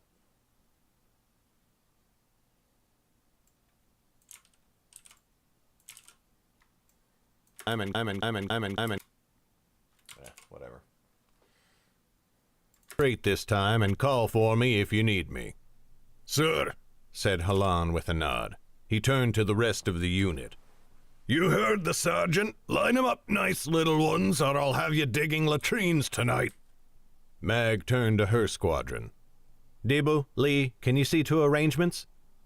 Of course, sir, said Debu with a nod. Lee echoed him after a moment, and then slung her pack off her back, her wandering gaze momentarily fixed on Yue. Yue was now looking at us with one brow cocked. Sergeants, are you? A mark against my estimation of the captain if he elevated you so. I laughed. I'm sure it will reassure you to know that we forced him into it. But dark below, Yue, what brought you here? That is a bit of a tale, said Yue. As I recovered from my injuries in Lan Shui, I had time to think. When I became a constable, I did it to protect the kingdom. Now it seemed you were doing more for the safety of Dorsey than I was. That was an untenable thought, and by the time I had finished healing, Lan Shui had been quiet and peaceful for many weeks. Ashta, it turns out, is more than capable of dealing with day-to-day affairs. She had even hired a new constable to help her, and I felt unnecessary. So I turned my command over to her and tried to follow you to Opara. But when I reached it, I learned that you had come and then left and then come and then left again. Wait, said Mag, holding up a hand. Who told you all that? Yue shrugged again. The Rangatira's constables. A cousin of mine named Aroha serves there. I raised my brows. Do all of your kin take the red leather? Those who do not take the red cloak, she said, glowering. May I tell my story, or will you continue to interrupt me at every opportunity? We make no promises, said Mag. Just at that moment, Dryleaf came hurrying up, his arm in Chaosiku's. At his heels came Oku, and as soon as the hound spotted Yue, he came bounding forwards with great leaps and barks. Yue looked down at him with a frown she could not quite maintain.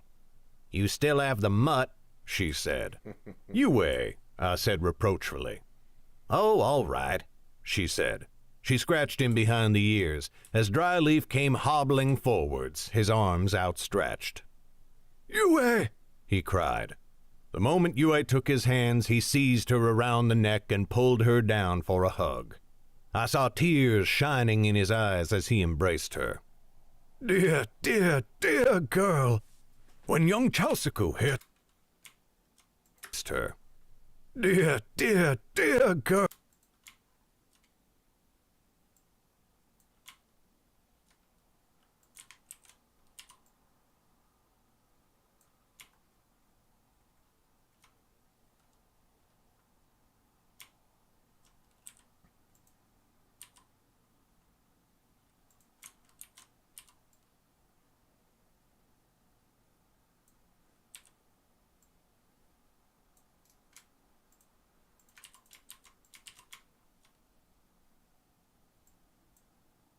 Dear, dear, dear girl.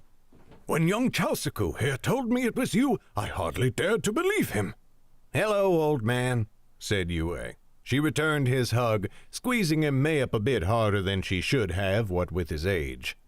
I'm glad to see you safe, but dismayed to find you still following these fools as they traipse across all the 9 lands. They have taken excellent care of me, chuckled Dryleaf, wheezing slightly in her grip. Of course they have, said Yue. They know that if they let anything happen to you, I would flay the skin from their bodies. Dryleaf laughed aloud before pulling back and reaching up to cradle her face in his leathery hands. But Skya... Pulling back and reaching up to cradle her face in his leathery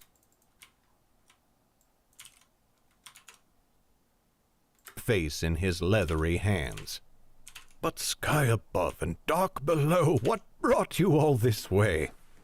I was just telling them, said Yue. But I do not mind repeating myself. It has been a long road and conversation rare. Mayhap after a meal and, a rest. She glanced back at Mag and me. Of course, I said. I imagine you have a tent? If not, I am certain one can be provided. I think Kuhn rather likes you after that speech. Yes, that was impressive, said Mag, smirking. I am sure it was, put in Dryleaf. You do not know Yue as I do. Her talents lie far beyond simple skill with a blade. They do indeed, said Yue, but she licked her lips nervously. And speaking of which, there is something I would take care of now that most of the important business has been seen to, and before we talk further, or before Kuhn summons me to his council. Before I lose my nerve, at any rate. That confused me, and I saw my expression mirrored in Mag and Dryleaf. What is that? I asked her. Yue's gaze flicked to me, and then away. I made you an offer in Lan Shui, and you said you would take me up on it when next we met. Well, now we have met. So shall you set up your tent, or shall I set up mine? It has been a very long road. I do not mind telling you that I was struck utterly speechless for a moment. In wild desperation, I looked to Mag and Dryleaf. Though I am no prudish child of merchants, I doubted my cheeks had ever been so dark. Mag raised an eyebrow. Well, go on then.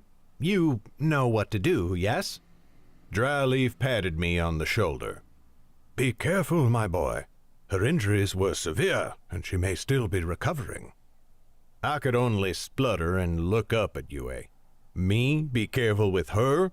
She was a head taller and had to outweigh me by 2 stones at least. But then she reached out her hand towards me, and I saw her grow suddenly hesitant, timid, almost shy. There was a question in her eyes and a fear of what my answer might be. Well, I was not such an old man yet, and blood ran in my veins, and Yue was, as I have told you, a powerful woman. I took her hand and led her to where Halan was building my tent for me.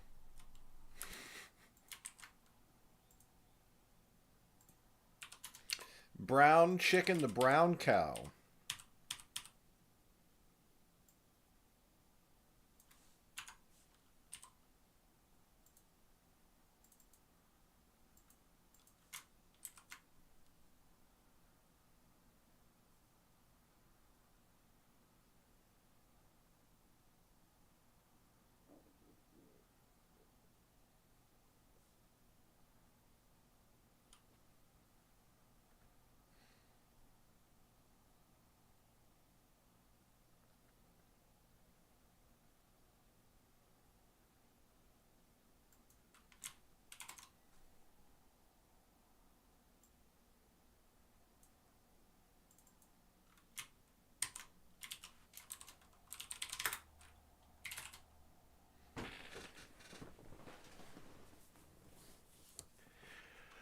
You know, sometimes I'm actually quite happy with my acting. And I like that scene. I think that was a good scene.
Yeah, I was afraid of that.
Okay. Upload complete. Find a way. And then we are done with audio for the day.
Okay.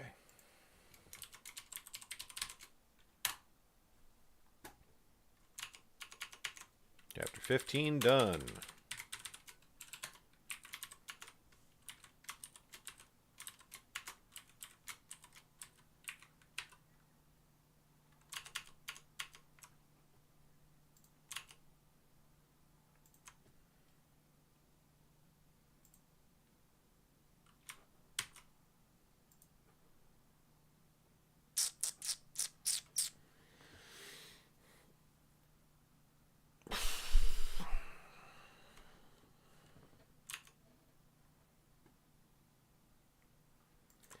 Let's get our face mashed in by a gigantic eldritch horror, huh? How's that sound?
All right. We are in the academy. About to get absolutely annihilated. Probably. Likely. That's what we are expecting to happen.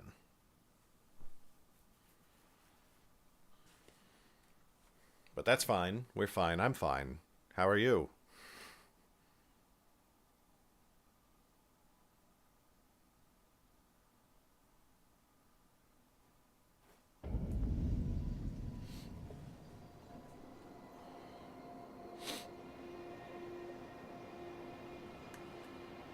Okay, we just got here.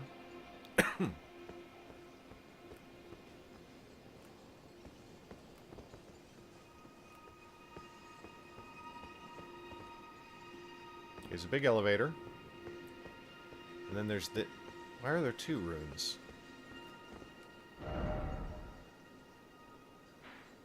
Okay, so that goes that way. But I want to go the other way according to the site of grace. What is this though? What are you?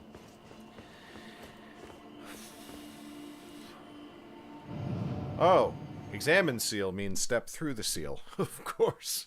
How silly of me. I'm gonna die.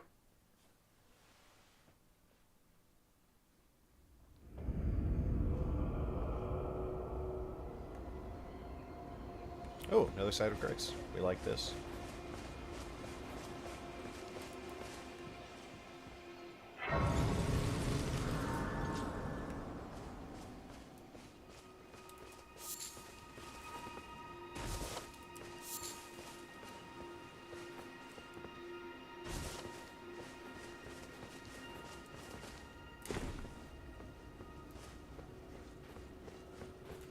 You. Please. I can read them.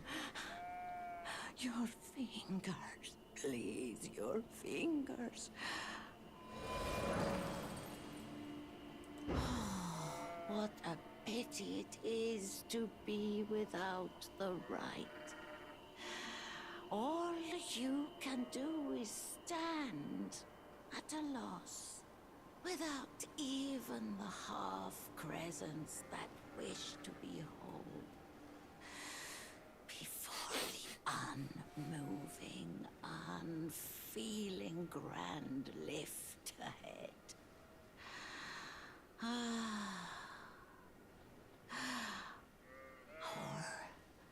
are you planning to throw yourself to the waters? To find the coward's passage through the dim cavern? Huh.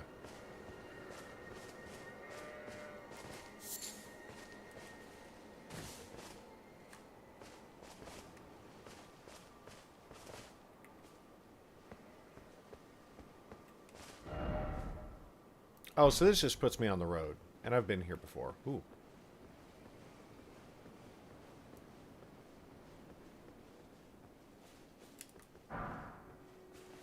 Okay. So, we'll go to the academy.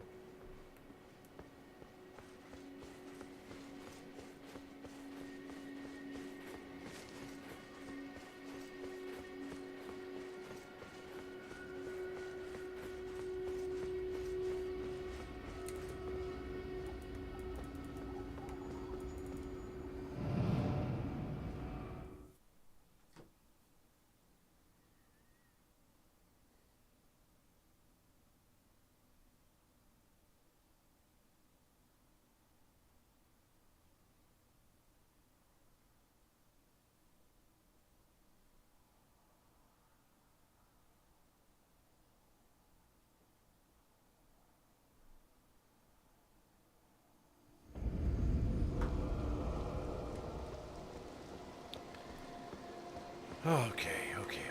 We're gonna be fine. We can do this. We can survive. We're going to fucking die. We can survive. Oh, we're going up. Okay. Okay.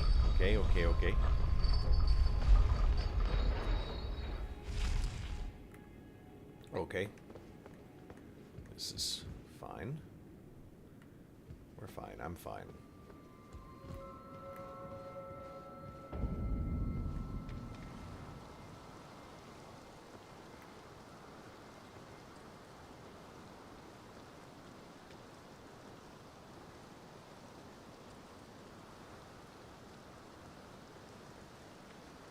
Holy shit, this is fucking gorgeous. Look at this.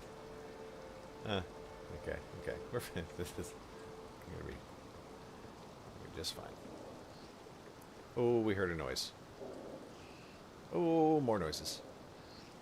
Oh, stop making. Stop making.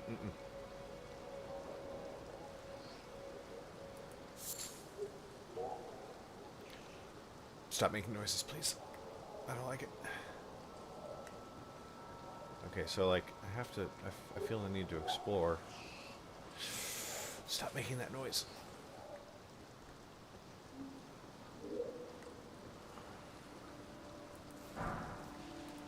Magic grease. Okay, okay, okay, okay.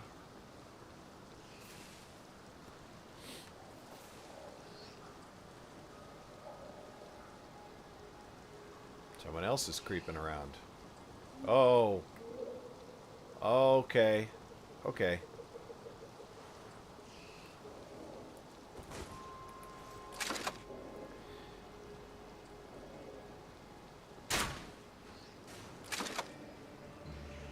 Oh, no. Nope.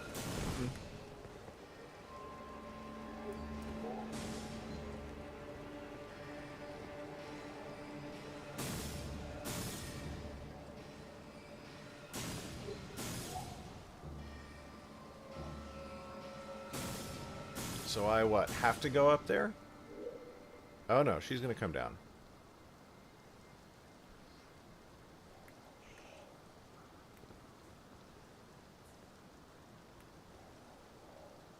Did she spend all of her mana? No, apparently not.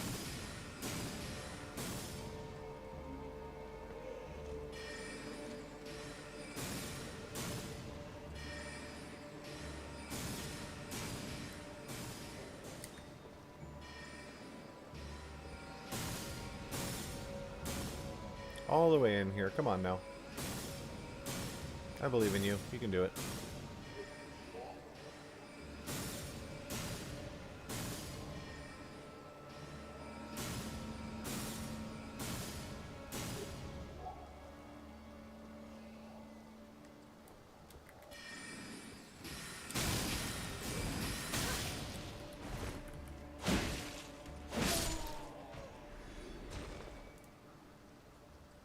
Okay.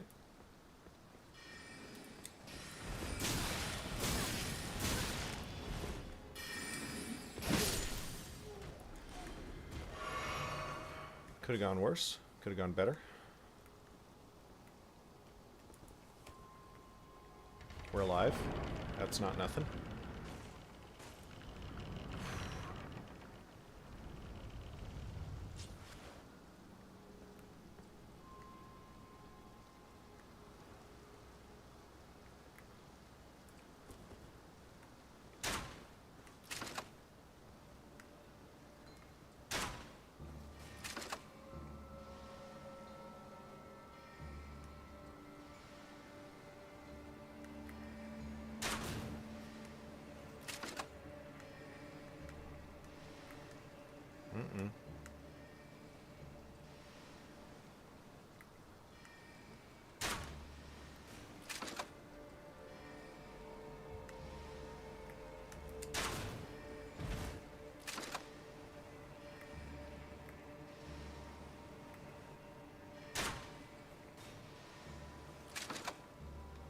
Your spell doesn't even reach this far. This is hilarious. I can just literally crossbow murder you.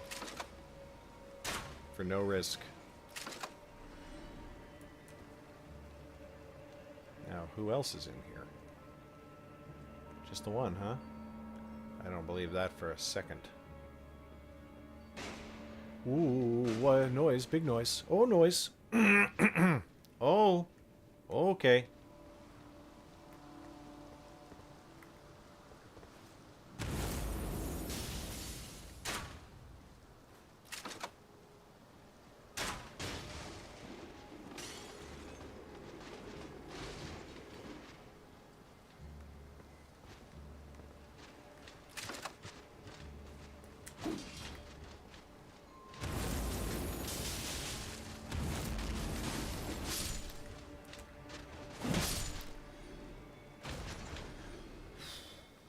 Okay.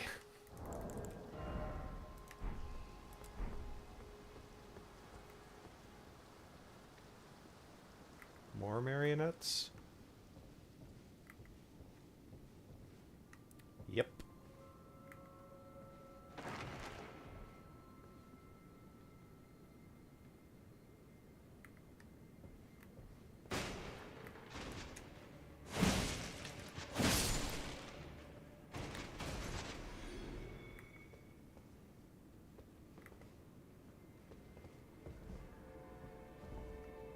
Any more?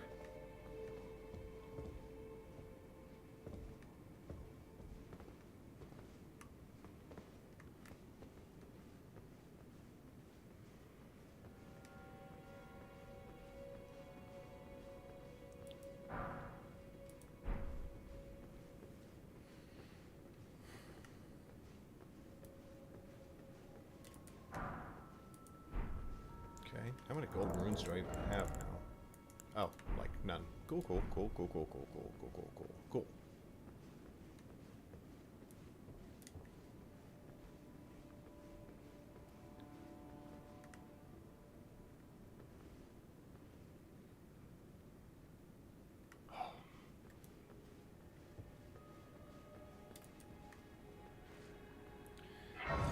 Phew, okay. Should we rest up? Yeah, probably, right?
Be wary of left.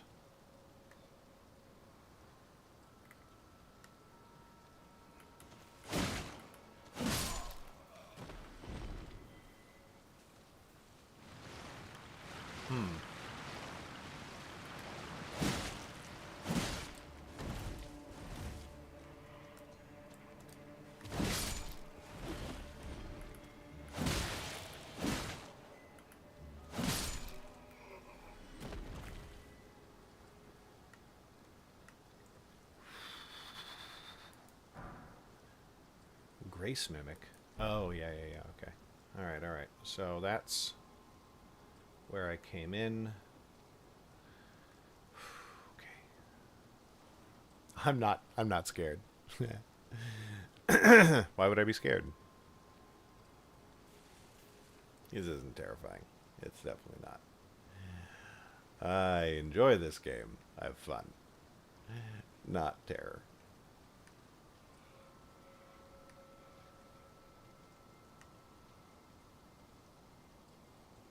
Not terrified.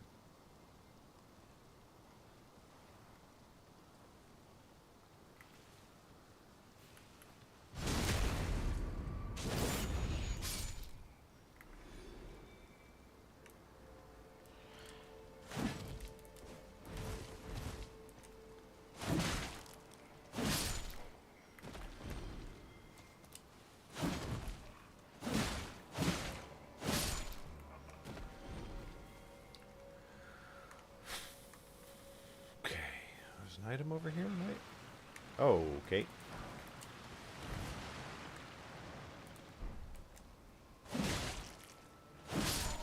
Nope, nope, no, no, no, no, nope, nope, nope. Stop eating me. Stop eating me. They're not gonna do that.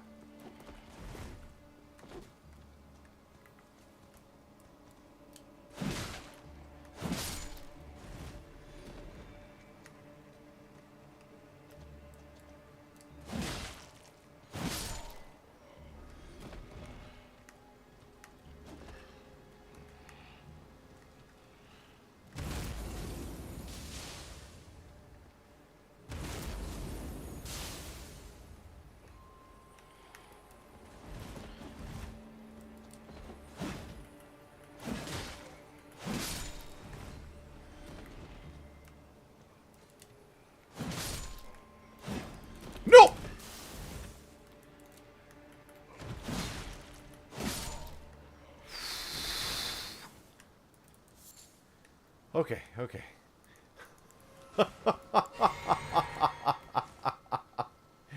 I'm very scared right now. I don't want it. I don't want to die.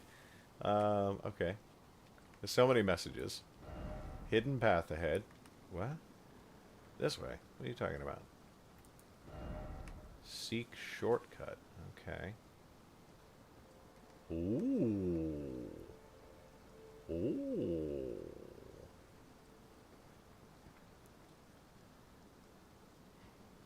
Ah.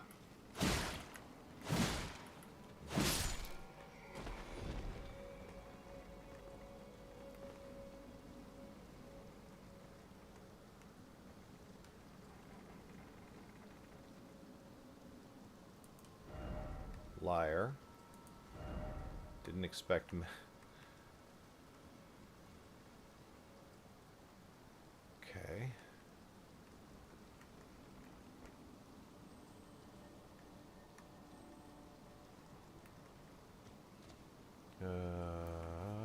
Oops.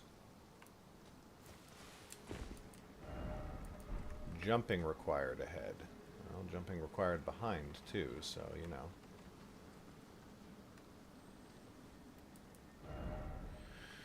Be wary of enemy. Oh! Oh, Jesus. Jesus God. No, please.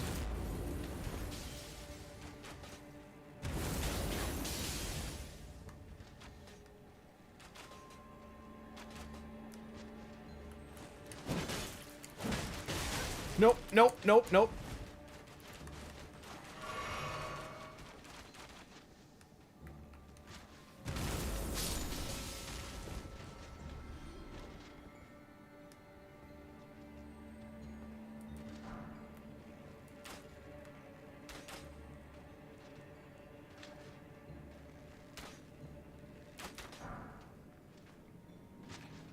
Are you fucking kidding me?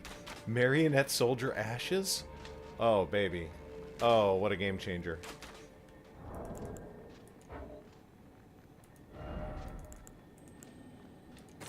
Oh, yeah. Yeah, we like you.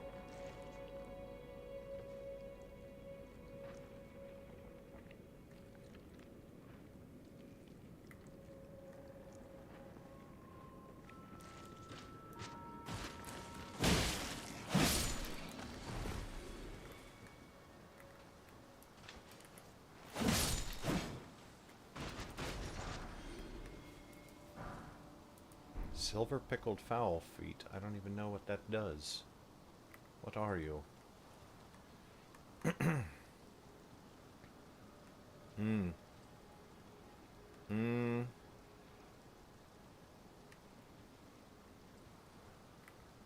Hmm. Stab you?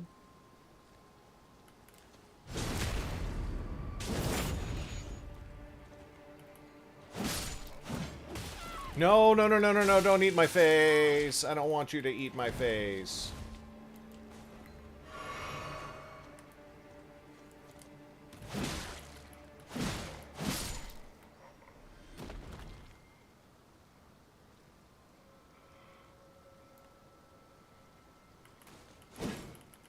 Hello?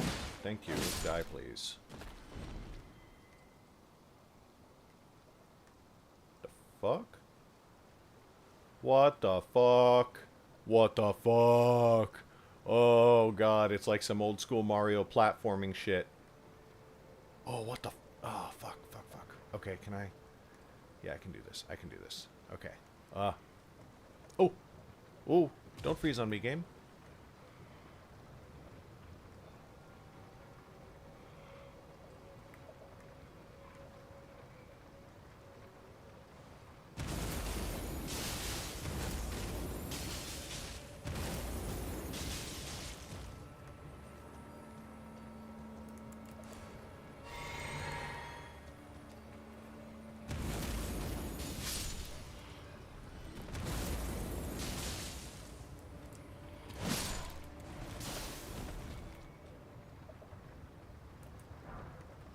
Carrion Knight Helm.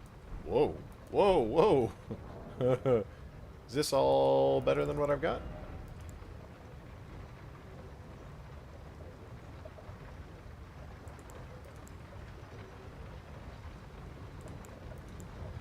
Okay.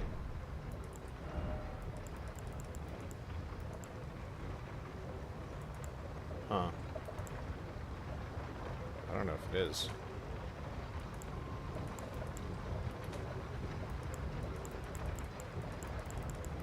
Okay.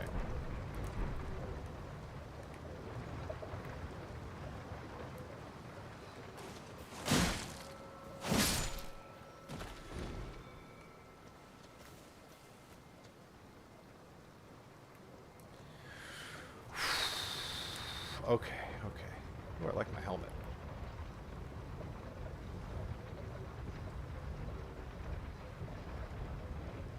Oh shit.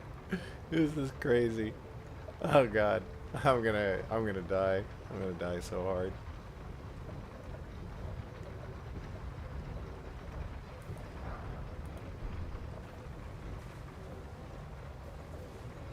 Wait, what? Where do I go? Oh no. I don't want to die. Oh. Secret tunnel. Secret tunnel. Oh, I can summon something. Which, we love that. We love suddenly being able to summon things because that means there's something scary close by.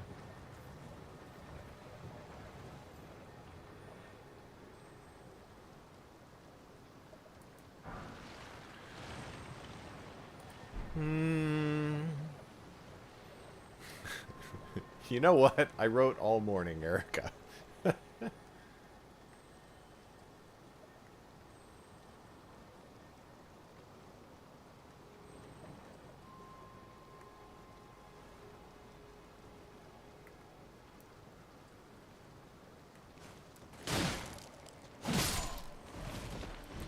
Nope. Screw you, doggy. No. No, multiple dogs. We hate the dogs. Bad doggies. Nope. Please, God. Just let me live.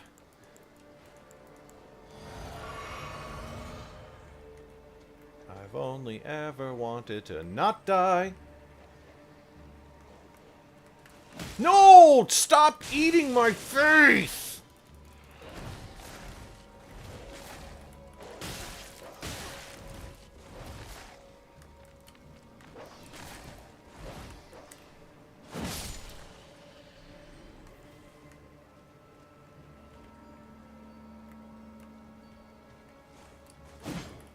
Oh.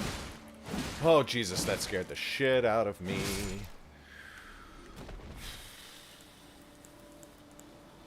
Okay.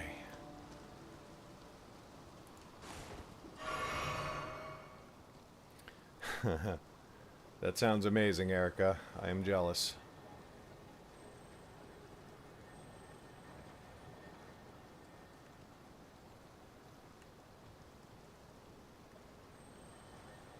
What's that sound?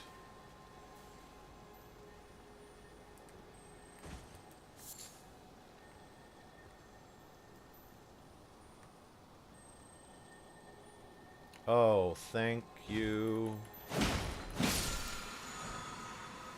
Ash of War Spectral Lance.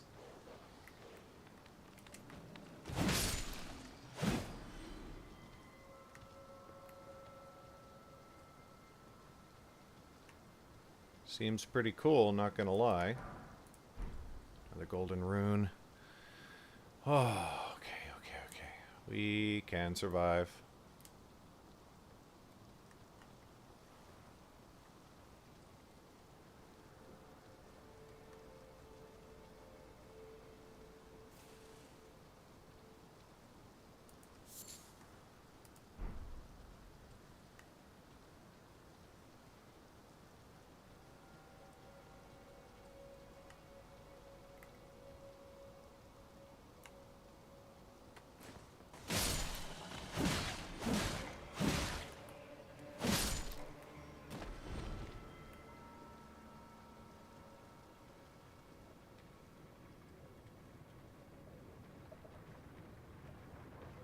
Oh, please tell me they're going to give me a sight of grace before I have to... No. No, huh?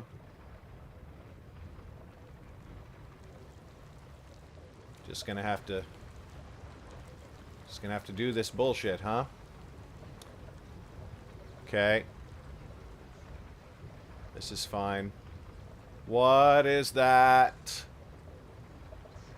What is that black portal of darkness?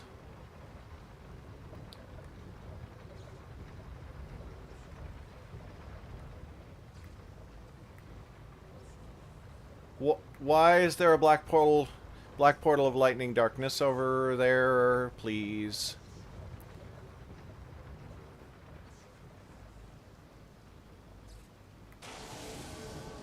Yeah.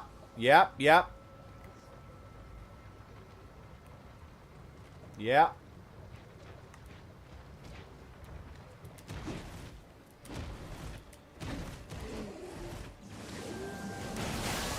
Okay. Oh, it's much worse than I thought.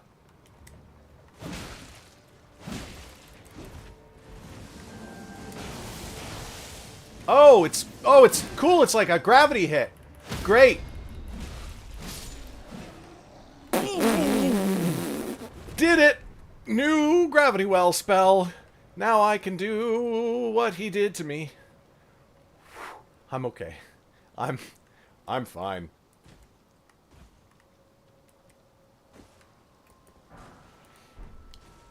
Okay. Liar ahead. What does that mean?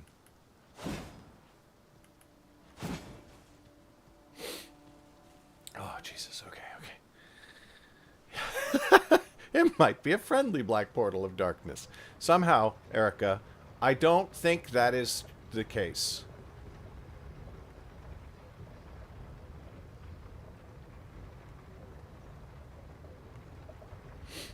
Oh god, I'm gonna die, I'm gonna die. This is it, this is me. I'm gonna die right now. I don't know what's gonna happen here, but I think I'm gonna... Oh my god, I fucking lived? Holy shit.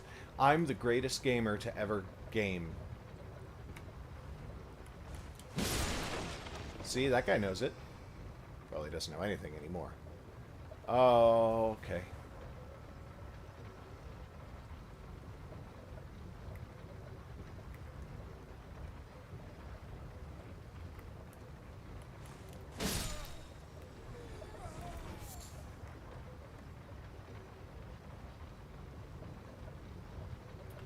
I am the best at video games. No one's better at games than me.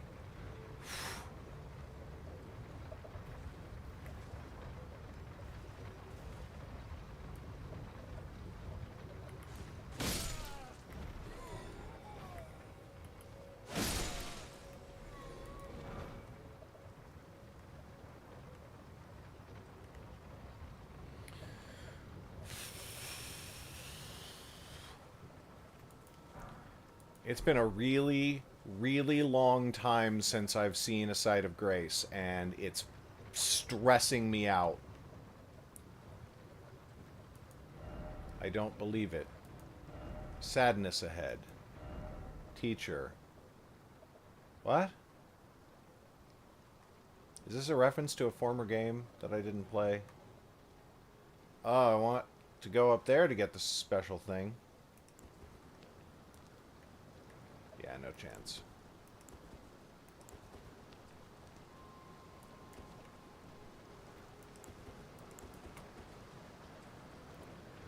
Okay. Oh my god. Oh, sweet baby G.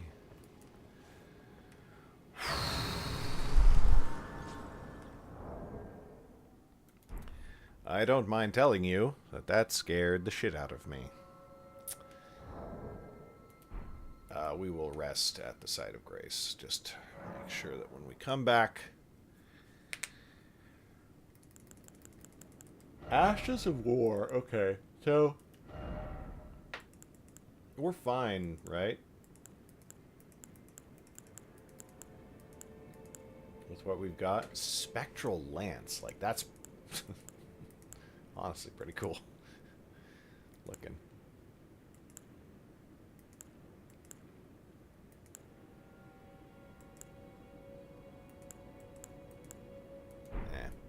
Whatever.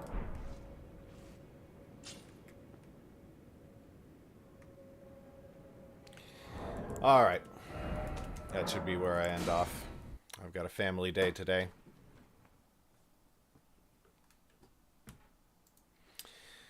Which means it's time to raid.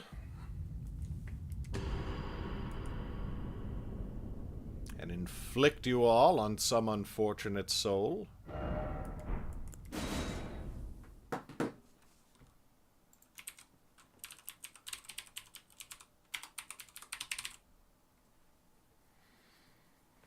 Yeah, gonna go spend a couple of days on the coast. No, not that. In search of food and sustenance. Yes. Yes.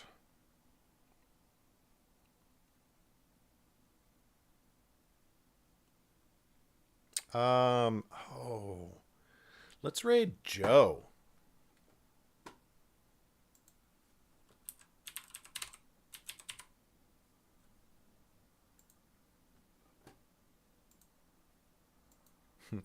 Slightly late birthday, but that's all right. We're gonna raid Joe plays violin. Her name's Joe. She plays violin.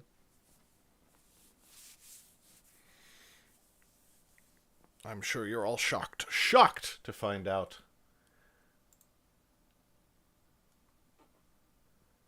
She's a great music streamer. Oh.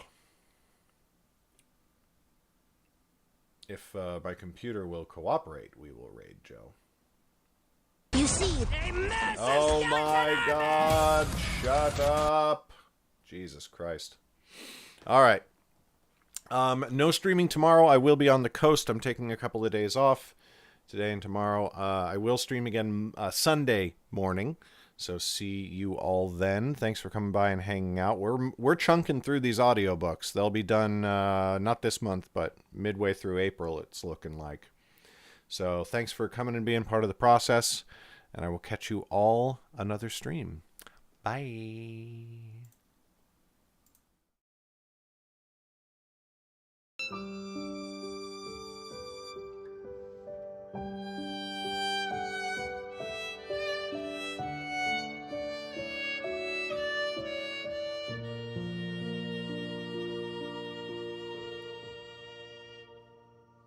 Hey! Thank you for the raid, VlogaNovel! How are